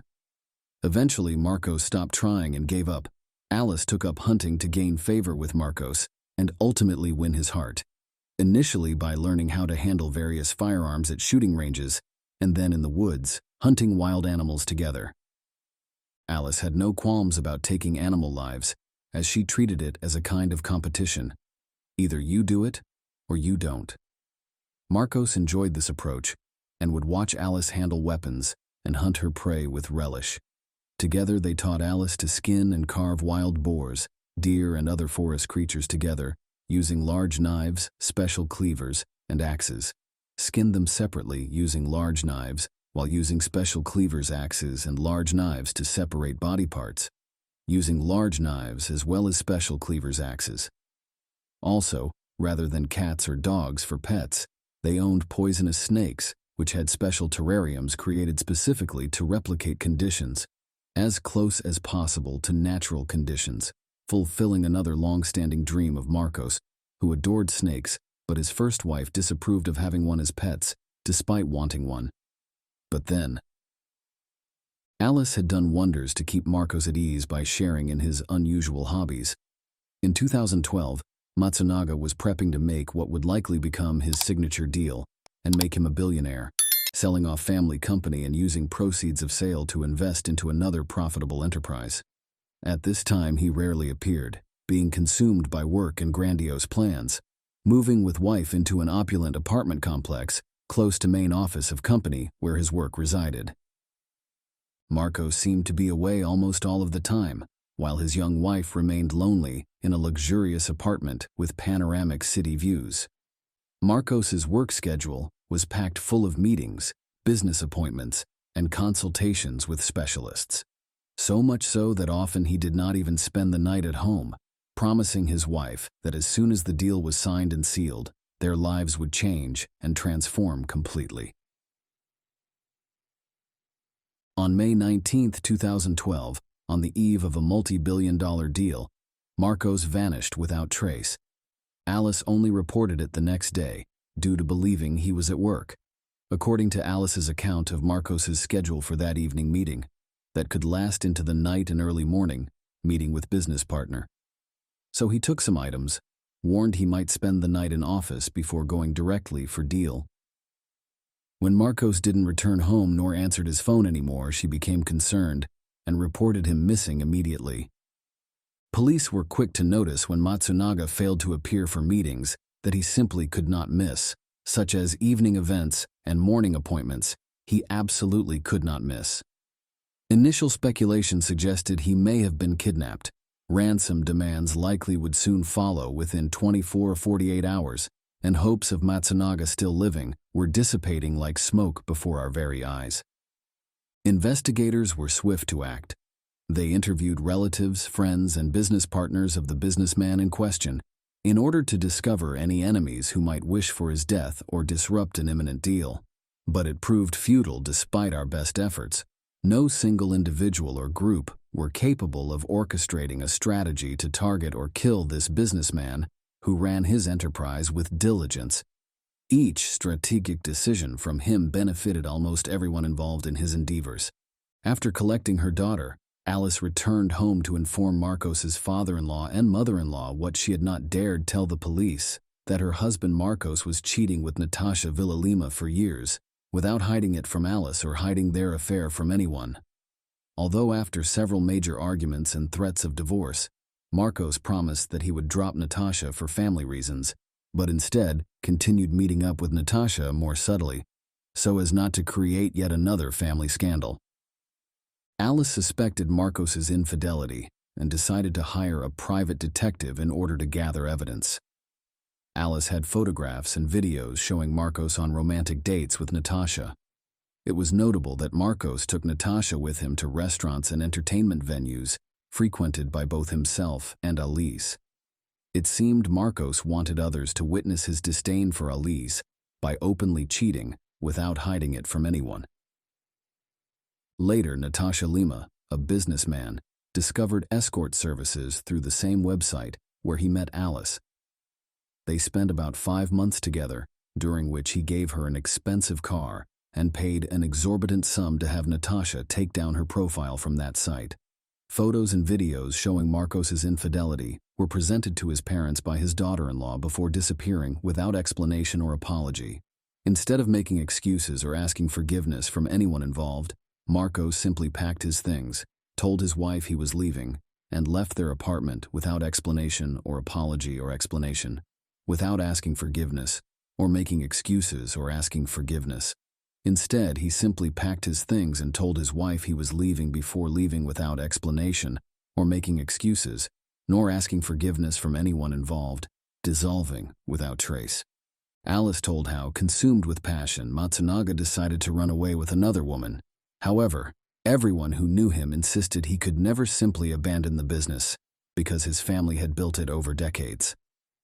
1 week later, answers to many questions were finally provided, when a passerby discovered scattered garbage bags near a deserted area 100 kilometers from where the businessman resided, containing human remains in each bag. This man immediately reported his discovery to police, and soon it became evident that Marcos Matsunaga, whom police had been looking for across the nation, had been killed. Experts determined that the businessman was killed with a gunshot to the head, then dismembered, packed in garbage bags, and taken outside the city for disposal. Pathologists noted that, according to them, the murderer was either a surgeon or experienced butcher, with skill at using a carving knife. Their conclusion was inevitable, as cuts had been precisely placed to separate body parts from each other and keep them apart. As no leads were immediately apparent in the investigation, it was decided to begin in the location where the deceased had last been seen alive. Marcos lived in an elite residential complex equipped with numerous video surveillance cameras, the records from which were then closely examined. On the evening prior to Marcos' disappearance, his wife and daughter ordered food delivery service directly into their home. Marcos could be seen going down to the first floor and returning up with pizza boxes in his hands, entering his apartment without leaving until morning time, when his wife left with 3 large wheeled suitcases that she struggled to move. According to camera recordings from an elevator's camera recording device, Marcos never left his own home again, until leaving with them in hand, and never returning later that evening or day either. Matsunaga seemed content in his home until morning came along, when his wife left with 3 heavy-wheeled suitcases, which she struggled to move along a hallway corridor. The footage showed her struggle as she moved them along a hallway corridor before exiting. Investigators had a good sense of what type of luggage had been found. On the same day, the businessman's widow was taken into custody and brought to testify at a police station. Initially, she denied everything and maintained her initial story that her husband had left her for another woman. However, when Alice saw the elevator footage, she quickly broke into tears and started talking. According to Alice, their family life had long since fallen apart, with her husband routinely humiliating and belittling her, often criticizing her work as an escort by criticizing his efforts in pulling her up out of poverty and giving her false hope about recovery from mental illness. Marcos stated that Alice was an inadequate mother for their daughter. He attempted to control every move his wife made and would forbid her from making friends. When Alice brought up divorce as a possibility, Marcos laughed it off by responding that he would leave her with nothing, take their daughter, and prohibit any contact between him and Alice. Alice stated that on that fateful evening, she showed Marcos pictures obtained from a detective showing his mistress with Alice. Instead, he only responded by getting angry, slapping his wife, and becoming abusive towards Alice. According to Alice herself, this all happened so suddenly, she cannot recall how or where she got the gun with which she shot him. When Alice realized what had occurred later, she decided to dispose of his body so as to appear as though it had disappeared without trace. Knowing human anatomy, as well as having learned how to skinning and cutting up animal carcasses, which they had tools at home for. This task became part of an easy process that Alice took part in with ease compared to what had previously taken place only moments earlier. As Alice cut up and bagged Marcos's body in their living room, their young daughter slept soundly nearby. Alice's testimony soon raised many doubts and questions. Also, it soon became evident that pictures and videos proving Marcos's infidelity that his wife received from the detective were only obtained on May 20th after Alice had killed him. Alice took these images back to his parents, claiming he had abandoned her by running off with another woman. Natasha Lima testified as a witness against Marcos in court. According to Natasha, Marcos himself wanted a divorce, but feared Alice as she was mentally unstable and capable of doing terrible things. Natasha saw Marcos shortly before his disappearance, complaining about constant family arguments while saying he planned to relocate from Virginia after selling his company, moving with Alice being no part of his plan, as she would simply fade into memory like some nightmare dream. Experts made another shocking and horrifying discovery. Blood was still present in Marcos's lungs after Alice separated his head from his body, suggesting he was alive and trying to breathe when his wife separated them apart. Alice flatly denied this account of events, insisted instead that Marcos died instantly from being shot with a bullet from her gun. Furthermore, pathology found that Marcos didn't react at all when his head was struck by a bullet, contrary to Alice's claim of him attacking her before trying to defend herself with weapons from her gun, contrary to Alice's account that she tried defending herself with gunfire from behind, which came a bullet shot directly from behind and didn't defend against its effect either. Contrary also contradicted Alice's account that her husband attacked her before trying to defend herself by trying defensive measures against it all from Alice herself. Nearly all witnesses who testified at the trial denied that Matsunaga could have physically hurt Alice. While he may have had a difficult character and said hurtful words, in real life he never raised his hand against anyone. Instead, this episode seemed as though Alice herself had made up since Marcos could not refute it. As a result, Alice Matsunaga was found guilty of premeditated murder with particular cruelty and concealing it from police. As punishment, 20 years in prison were handed out. Many considered this punishment excessive for such a serious crime. Alice is now responsible for raising their daughter as well. Share your opinion with us in the comments and subscribe to the channel for more.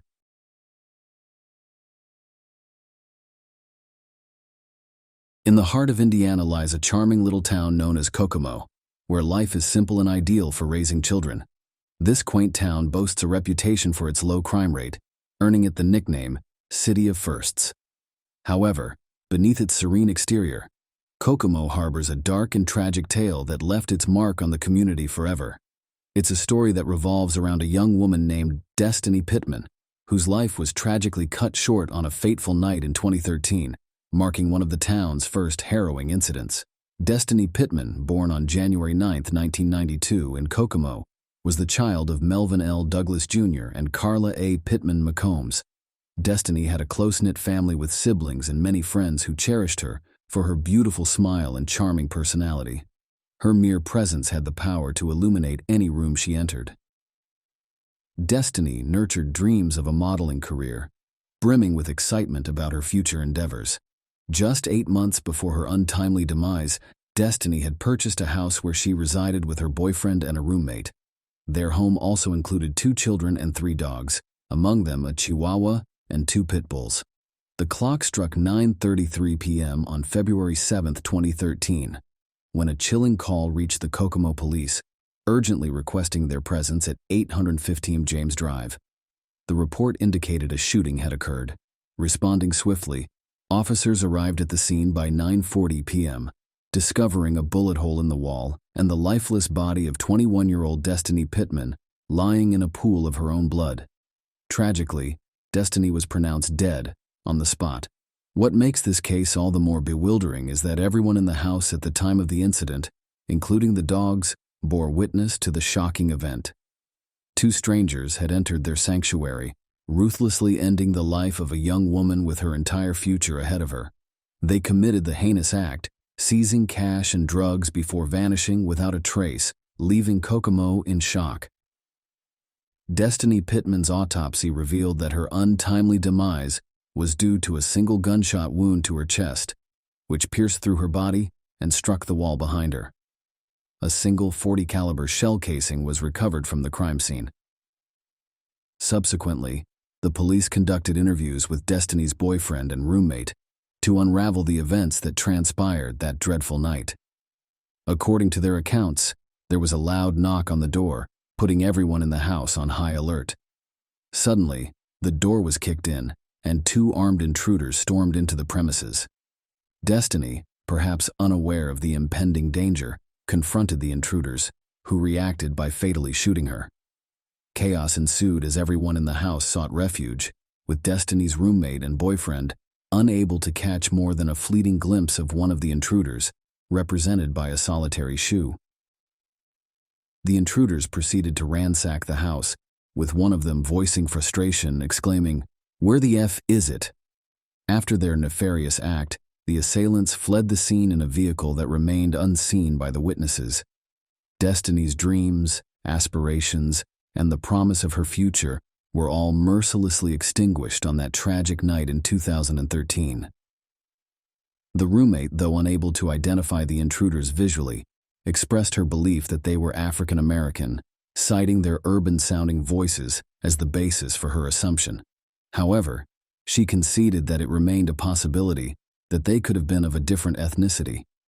Destiny's boyfriend, in his confession to the police, revealed that both he and Destiny had been involved in the sale of marijuana, although Destiny had withdrawn from the business after inheriting a sum of money. He admitted to having possession of a bag of marijuana and more than $2,000 earned from a recent drug sale a few days prior to the intrusion. The police surmised that the intruders might have been motivated by their knowledge of the drugs and cash kept in the house. Beyond these details, the police had little to go on, with no substantial leads to pursue. 2 years passed, and it was now 2015, with the police still fervently working to unravel the mystery. The only information available was the cooperation of Destiny's boyfriend and roommate, who provided all the details they could recall. The dedicated detectives refused to relent, driven by the hope of bringing justice to Destiny and closure to her grieving family. In the midst of their anguish, Destiny's family struggled to come to terms with her tragic death. Her mother, Carla Pittman McCombs, preserved everything in the house as it was on that fateful day in 2013. The bullet hole remained untouched, along with all of Destiny's photographs. The only attempt at normalcy was the effort to remove the bloodstains from the bedroom floor. Carla's grief was unrelenting, and she often found herself in tears, battling depression.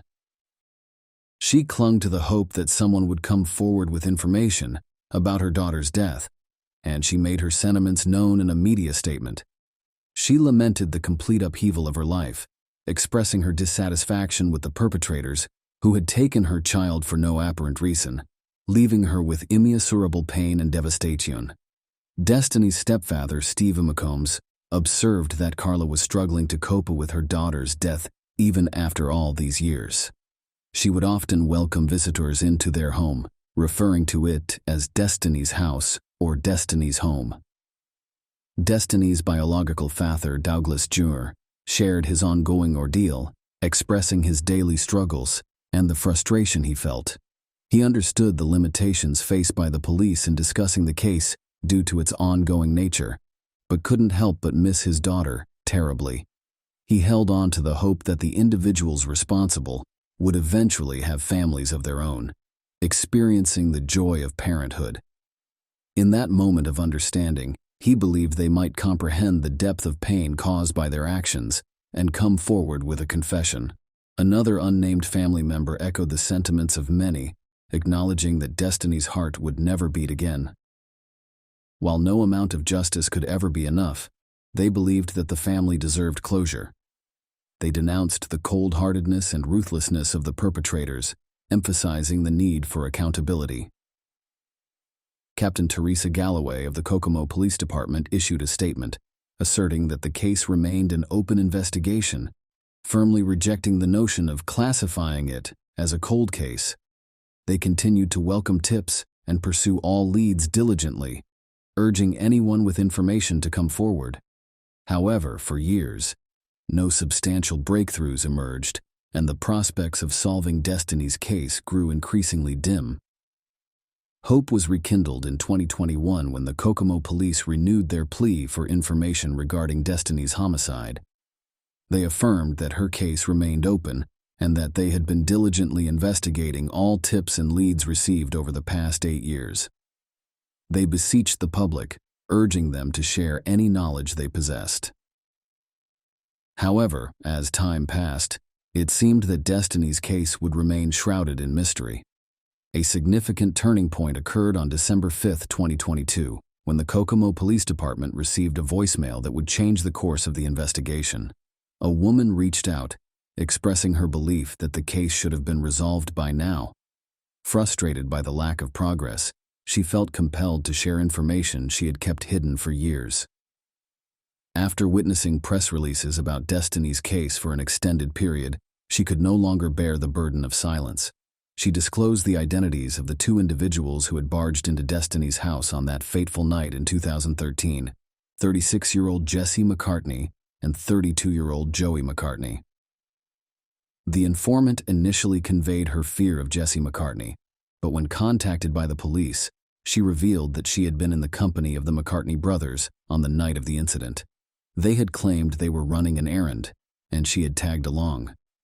She had been waiting in a Jeep parked outside Destiny's house when she heard a loud noise emanating from within. Within minutes, Jesse emerged from the house clutching a gallon-sized bag of marijuana and a substantial amount of cash. Joey followed suit, and Jesse, the owner of the firearm used in the crime, displayed visible signs of distress and anxiety. The informant further disclosed that the McCartney brothers had sold both the gun and the Jeep within 6 months of the incident. Jesse subsequently asked the informant to accompany him and drove past Destiny's house the following day, pointing out the police tape surrounding the premises to confirm the accuracy of the story. When the police asked the informant to identify the house she was referring to, it was confirmed to be Destiny's residence on James Drive. She also revealed that Jesse had changed his phone number but was still residing in Kokomo, specifically on Monroe Street. In contrast, his brother Joey had relocated to Kentucky. Building on this newfound information, the police revisited Destiny's boyfriend and showed him photographs of Jesse and Joey McCartney. Destiny's boyfriend recognized Joey, recalling having seen him in their house in the company of a mutual friend. Finally, after a decade of persistent investigation and leads provided by the public, the pieces of the puzzle began to fall into place. With the accumulation of sufficient evidence, the authorities wasted no time in seeking justice.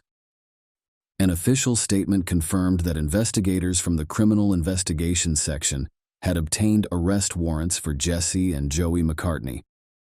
Joey was apprehended by the U.S. Marshals and local police around 6 a.m. on March 2, 2023, at a residence in Graham, Kentucky. Merely 2 hours later, Jesse was taken into custody at his Kokomo residence. Both McCartney brothers were charged with a slew of offenses, including robbery resulting in bodily injury, conspiracy to commit burglary resulting in bodily injury, and murder, all categorized as Class A felonies. Additionally, they faced a Class B felony charge of burglary. Indiana court records revealed that Joey had a prior run-in with the law, having faced a misdemeanor battery charge in September 2012. Subsequently, a pretrial diversion agreement was filed on February 28, 2013, and the scheduled bench trial was canceled by March 2014 after Joey successfully completed the diversion program, resulting in the dismissal of the case. Jesse McCartney also had a police record, having been charged with battery in September 2012. The victim in this case was a healthcare provider who suffered injuries, leading to the modification of the charge to a felony. On April 3, 2013, a pretrial diversion agreement was filed, and the case was ultimately dismissed within a year, with the case file destroyed in 2016. Following their arrest, Jesse and Joey McCartney appeared for their initial hearings on March 9 and March 10, 2023. Both brothers entered a plea of not guilty, but the judge ordered them to be held without bond. As they awaited their trial, the community grappled with the realization that after a decade of mystery, the McCartney brothers would finally face the consequences of their actions. The tragic story of Destiny Pittman's senseless death in Kokomo serves as a testament to the enduring pursuit of justice by law enforcement and the unwavering determination of a grieving family. Destiny's memory lives on, and her case reminds us that even the darkest mysteries can be unraveled with time, persistence, and the courage of those who come forward with crucial information. As the McCartney brothers await their day in court, the town of Kokomo stands united in the hope that justice will finally be served for Destiny and her loved ones.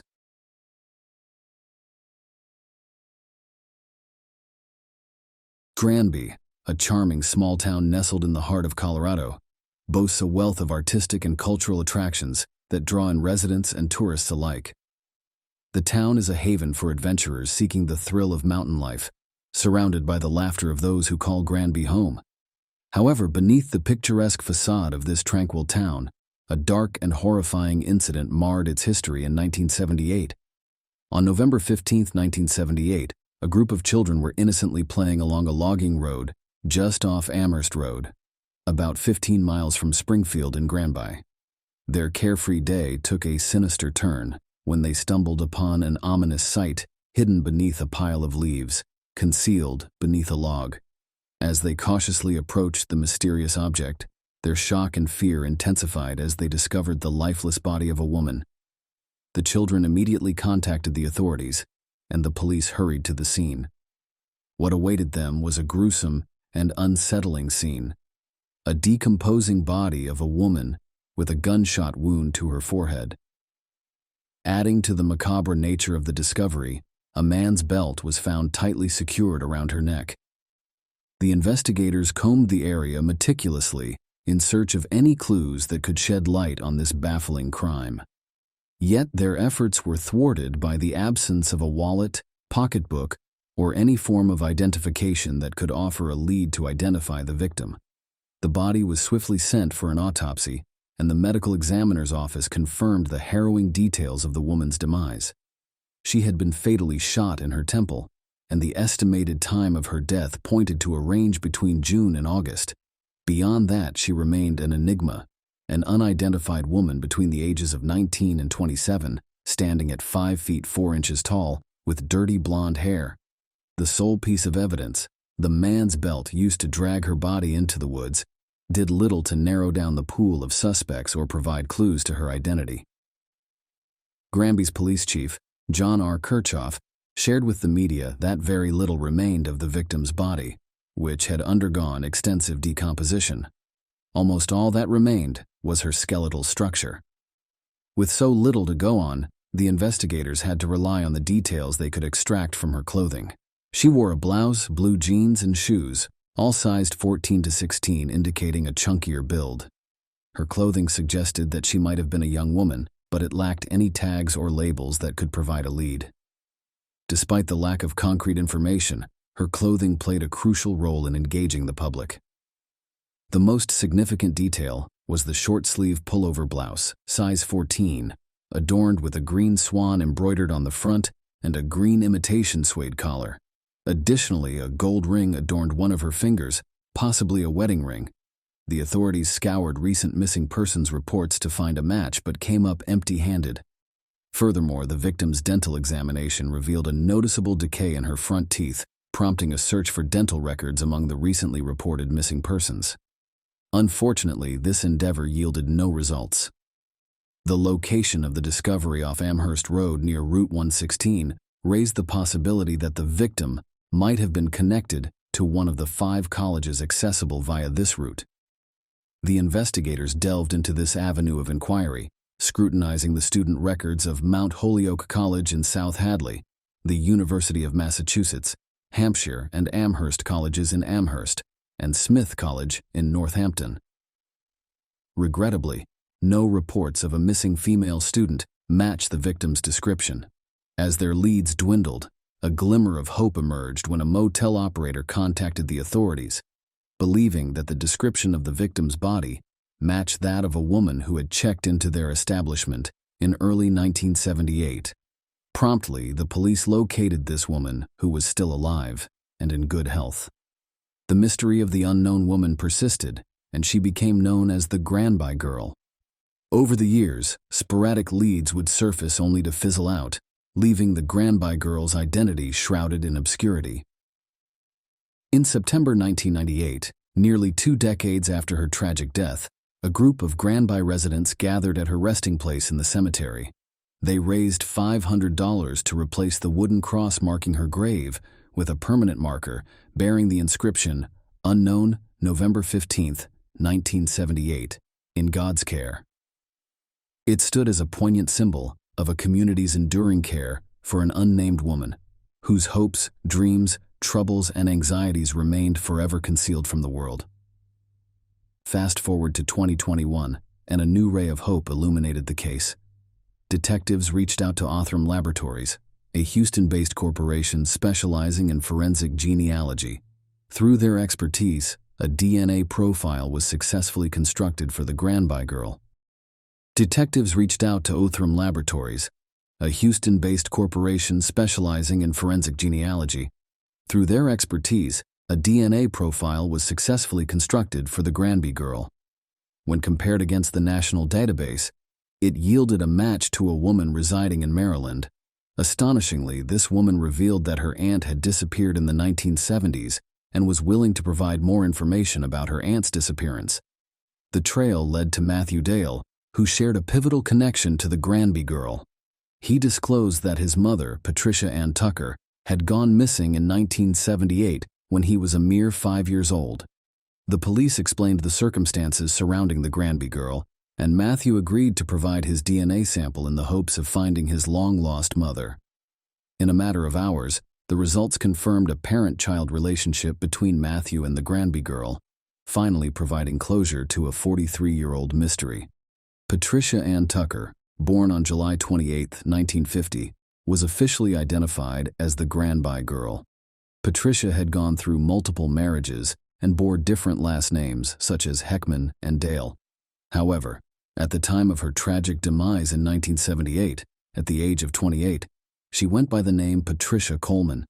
She had married Gerald Coleman just a year before her untimely death, and they had made their home along the eastern shore of Lake Pocatapog in East Hampton, Connecticut.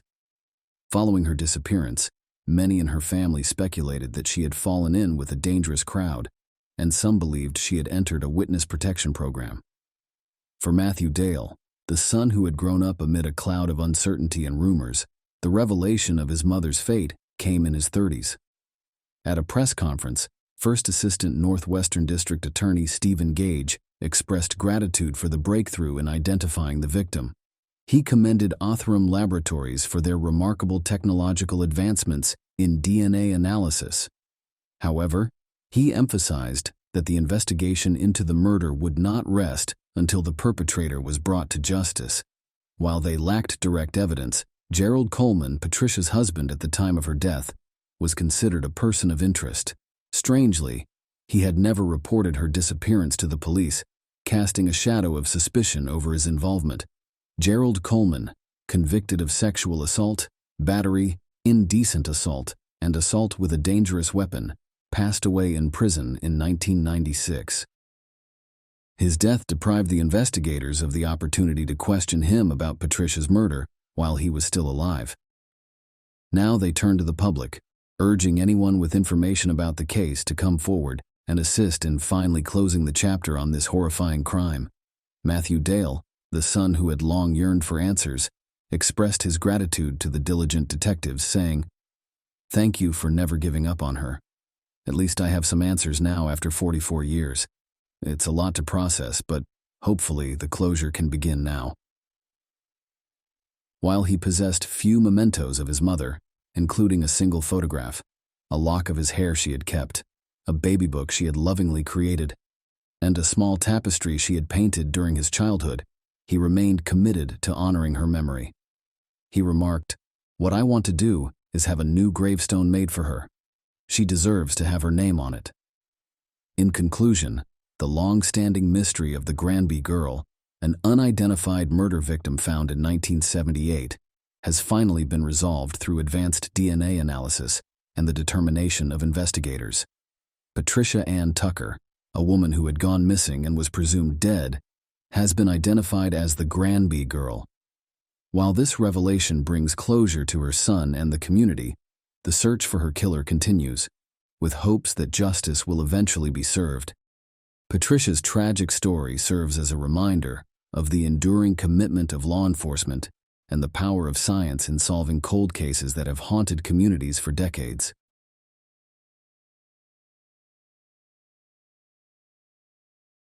On January 3, 1979, in Snohomish County, Washington, a duck hunter embarked on a chilly morning expedition, hoping for a successful day of game hunting. His anticipation was focused on capturing ducks and fish, but his plans took an unexpected turn when he stumbled upon something unusual caught in a fish net along the muddy flats by the shore. Intrigued, he approached the scene only to be met with a chilling discovery: human remains. The identity of the deceased individual remained a mystery, raising questions about what had transpired on that fateful day. Was it an unfortunate accident, or did a more sinister event occur?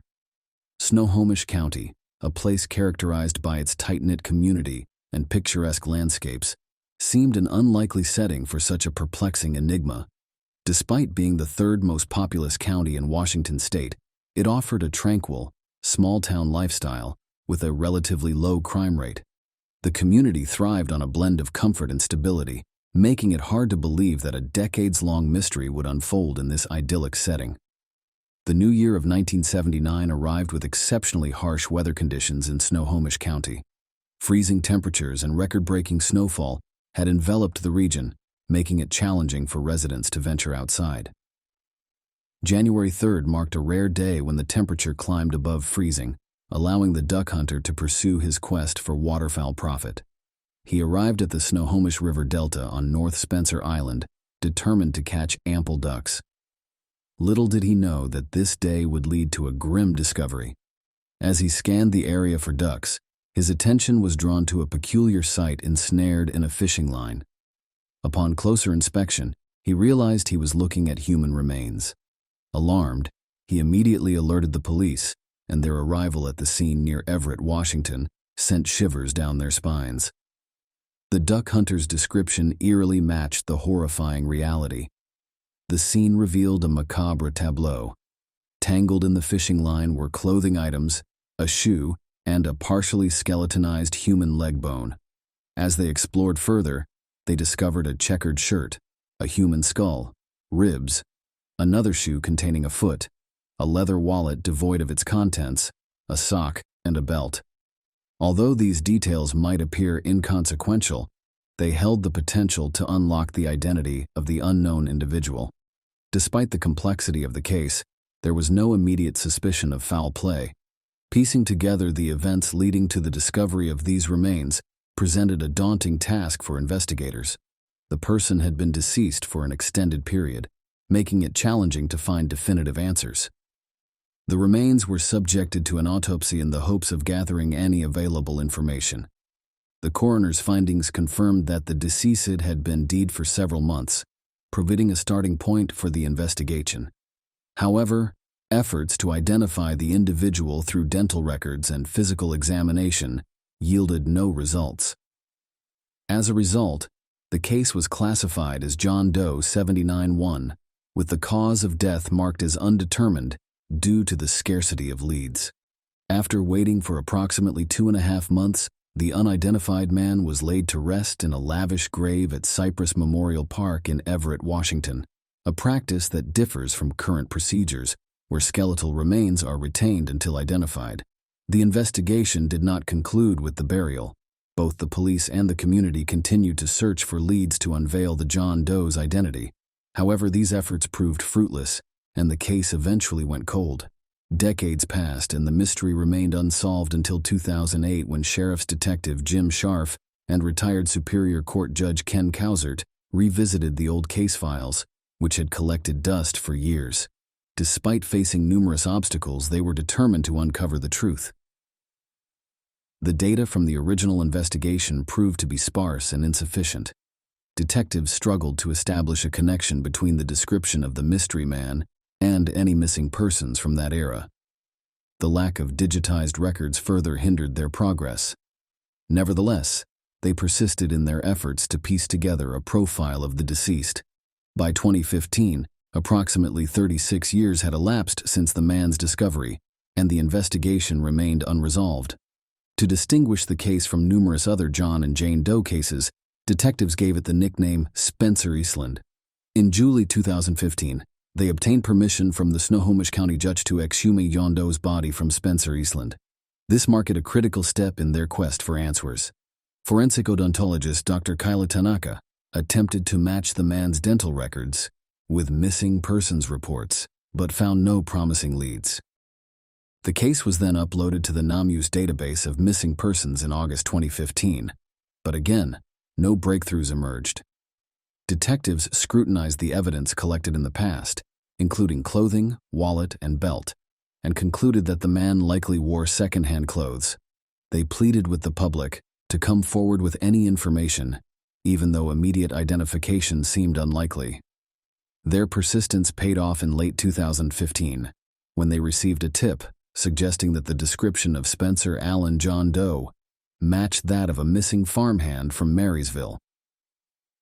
This promising lead prompted intense investigation. The man in question had run a fruit stand in Everett, was known for his persistent drinking, had a noticeable limp, and had disappeared in the late 1970s. Detectives pursued this lead diligently, hoping it would bring them closer to the truth. After a month of rigorous investigation, they received a disheartening revelation.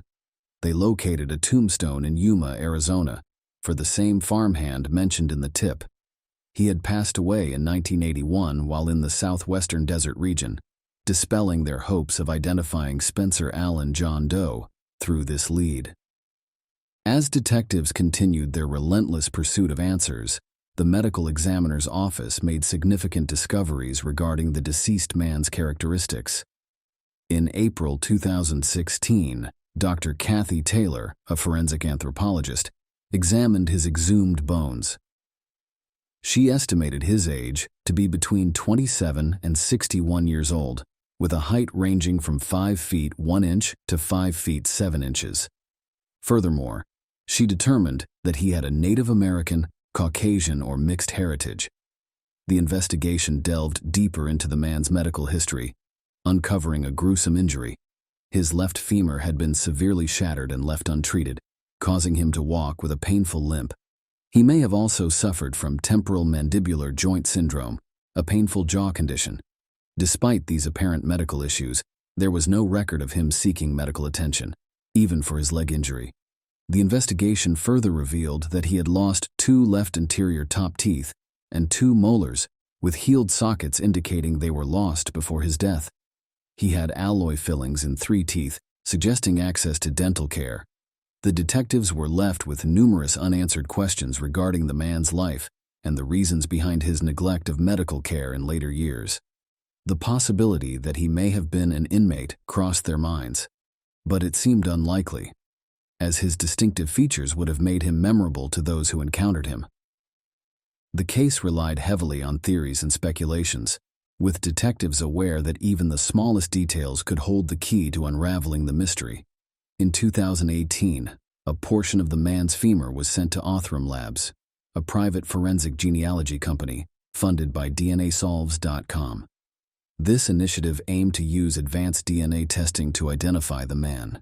Eventually, a match was found through the GEDmatch and Family Tree DNA databases, leading to the identification of the John Doe as Gary Lee Haney on February 10, 2023.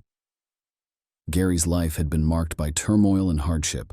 Born in 1950 as Gary Joseph Condamiti, he faced early challenges with his parents' divorce and adoption by his mother's new husband, Sheldon Lee Haney. The family traveled extensively due to Sheldon's military service and work with Boeing. Despite his passion for music and interests, Gary was believed to have had a mental disorder, possibly autism or schizophrenia, which led to his isolation from the extended family.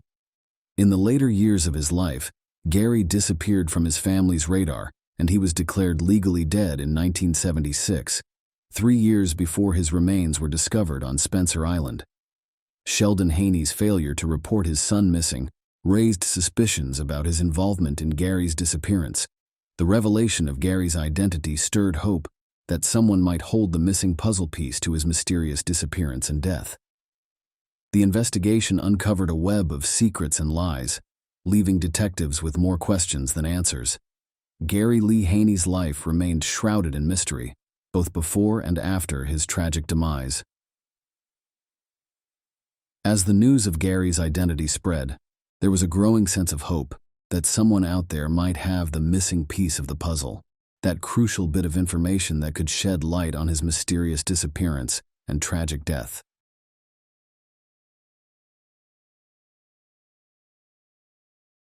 In the year 2018, in the city of Prospect near Blacktown, Australia, there resided a 71-year-old widow named Nadir Sensoy. Her life was intertwined with that of her beloved son, Salim Sensoy. Nadir's early years held many mysteries, but one thing was certain: she had been a steadfast resident of Prospect for nearly 4 decades. Within the close-knit community, Nadir held a special place in the hearts of her neighbors. She was renowned for her selfless acts of kindness, always ready to extend a helping hand, whether it was providing rides to the market or sharing her delectable homemade treats. Nadir's unwavering commitment to her community left an indelible mark, earning her admiration and respect from everyone who had the privilege of knowing her. To Nadir, family was paramount, and she took immense pride in being the devoted mother of 5 children and a loving grandmother to 17 cherished grandchildren. Her life revolved around creating a nurturing environment for her family. However, the tranquility of the quiet town of Prospect was shattered when tragedy struck Nadir. The beloved matriarch, who was a friend to all, mysteriously vanished without a trace in December 2018. The last confirmed sighting of her was on Thursday, December 6, 2018, near her residence. The days that followed were excruciating for her family, friends, and the community that had grown so fond of her. Nadir's sudden disappearance was highly unusual, leaving everyone bewildered and concerned for her safety. It was on Tuesday, December 11, 2018, that the Sensoy family decided to take action and reported Nadir as a missing person, initiating a frantic search to locate her. The local Blacktown Police Command promptly launched an extensive search operation, hoping to uncover any clues leading to her whereabouts. Despite their tireless efforts, the searches conducted around her home yielded no results, intensifying the pervasive sense of unease. Both her family and the police shared deep concerns about her well-being. As the investigation unfolded, detectives uncovered a puzzling detail. They learned that Nadir had made several appointments prior to her disappearance and had not accessed her bank account since then. This discovery deepened the enigma surrounding her vanishing act, leaving everyone with more questions than answers. Investigators persevered, working tirelessly around the clock, with the hope of finding any lead that could unravel the mystery. They made a public appeal, providing a description of Nadir as a Mediterranean Middle Eastern woman, approximately 165 centimeters tall, with a slender build and short, dyed brown hair. Despite their best efforts, no one came forward with any information. As months passed, hope began to wane, and the fear that she may have met a grim fate cast a long shadow over the community. Even if she had been harmed, the question of her whereabouts remained unanswered. The investigation eventually hit a dead end, leaving everyone wondering if the truth would ever be uncovered. The people of Prospect were heartbroken, mourning the loss of a beloved community figure. They clung to the hope of a miracle that would reunite them with Nadir. In 2020, after 2 years of fruitless investigation, the police made a pivotal decision to offer a reward of $350,000 for any information leading to Nadir's discovery. The hope was that this substantial reward would prompt someone's conscience to come forward with vital information. The announcement of the reward injected new life into the investigation, with law enforcement eagerly anticipating a breakthrough. However, as weeks turned into months, it became evident that the reward had not yielded any promising leads. Despite the desperate efforts of Nadir's family, friends, and the police, she remained missing, and the mystery surrounding her disappearance only deepened. In the same year, a startling development emerged when investigators shifted their focus to Nadir's own son, Salim, as a potential suspect. At the time, Salim was serving a 2.5-year prison sentence for assaulting his sister and possessing an unauthorized firearm, an arrest made approximately a week after his mother's disappearance. While it remains unclear what led authorities to suspect him, investigators cited Salim's behavior as one of the leads they were pursuing in their quest to shed light on his mother's perplexing vanishing act. Then, on May 23, 2020, in a daring escape, Salim managed to break free from the Glen in his correction center where he was incarcerated. Shockingly, he simply walked out of the low-security prison and absconded in a stolen red Subaru WRX. This audacious jailbreak prompted a massive manhunt, launching the police force into overdrive. The stolen vehicle was spotted the following day in Mori, 210 kilometers away from the correctional center. The police initiated a pursuit, but the situation grew increasingly perilous as the car sped recklessly, leading to the police abandoning the chase for safety reasons. Nevertheless, the police persisted in their search, aided by helicopters and the K9 unit. They eventually located the abandoned car, but Salim was nowhere to be found. Salim remained on the run for 8 arduous months, constantly evading capture, while the police conducted extensive searches and inquiries in their desperate bid to apprehend him. Finally, on January 11, 2021, officers from the Hawkesbury Police Area Command received a tip-off indicating that Salim was hiding in a house on New Street in Windsor. In the early hours of the morning, they descended upon the property and with the assistance of the K9 unit, they conducted a thorough search. Salim made a desperate attempt to flee from the back of the house, but it was too late. The police apprehended him and took him to the Windsor police station, where they executed 2 outstanding warrants for his inmate escape and vehicle theft. Despite Salim's capture, there was still no information regarding the whereabouts of his mother, Nadir, and the mystery surrounding her disappearance persisted. As the years passed, the hope of finding Nadir alive dwindled. In March 2023, a coronial inquest into her suspected death commenced. However, before any answers could be uncovered, the inquiry was abruptly halted due to shocking new information. Though the authorities remained tight-lipped about the specifics, it became evident that the spotlight had once again shifted to Nadir's son Salim. Following further inquiries, the police made their move on March 21, 2023. They finally arrested Salim, now 47 years old, at the Wagga Wagga police station and charged him with the murder of his own mother. On the same day, the court heard that he allegedly committed the heinous crime between December 6 and 11, 2018, in the Blacktown area. Salim's plea for bail was denied, and he now faced a protracted legal battle ahead. Nadir's daughter expressed relief upon hearing the news of her brother Salim's arrest for their mother's murder. The family hoped that with Salim's arrest, they could finally locate Nadir's remains and bring her home for a proper burial. However, the road ahead remained uncertain, with no one certain about the outcome of Salim's case or if the truth about their mother's fate would ever come to light.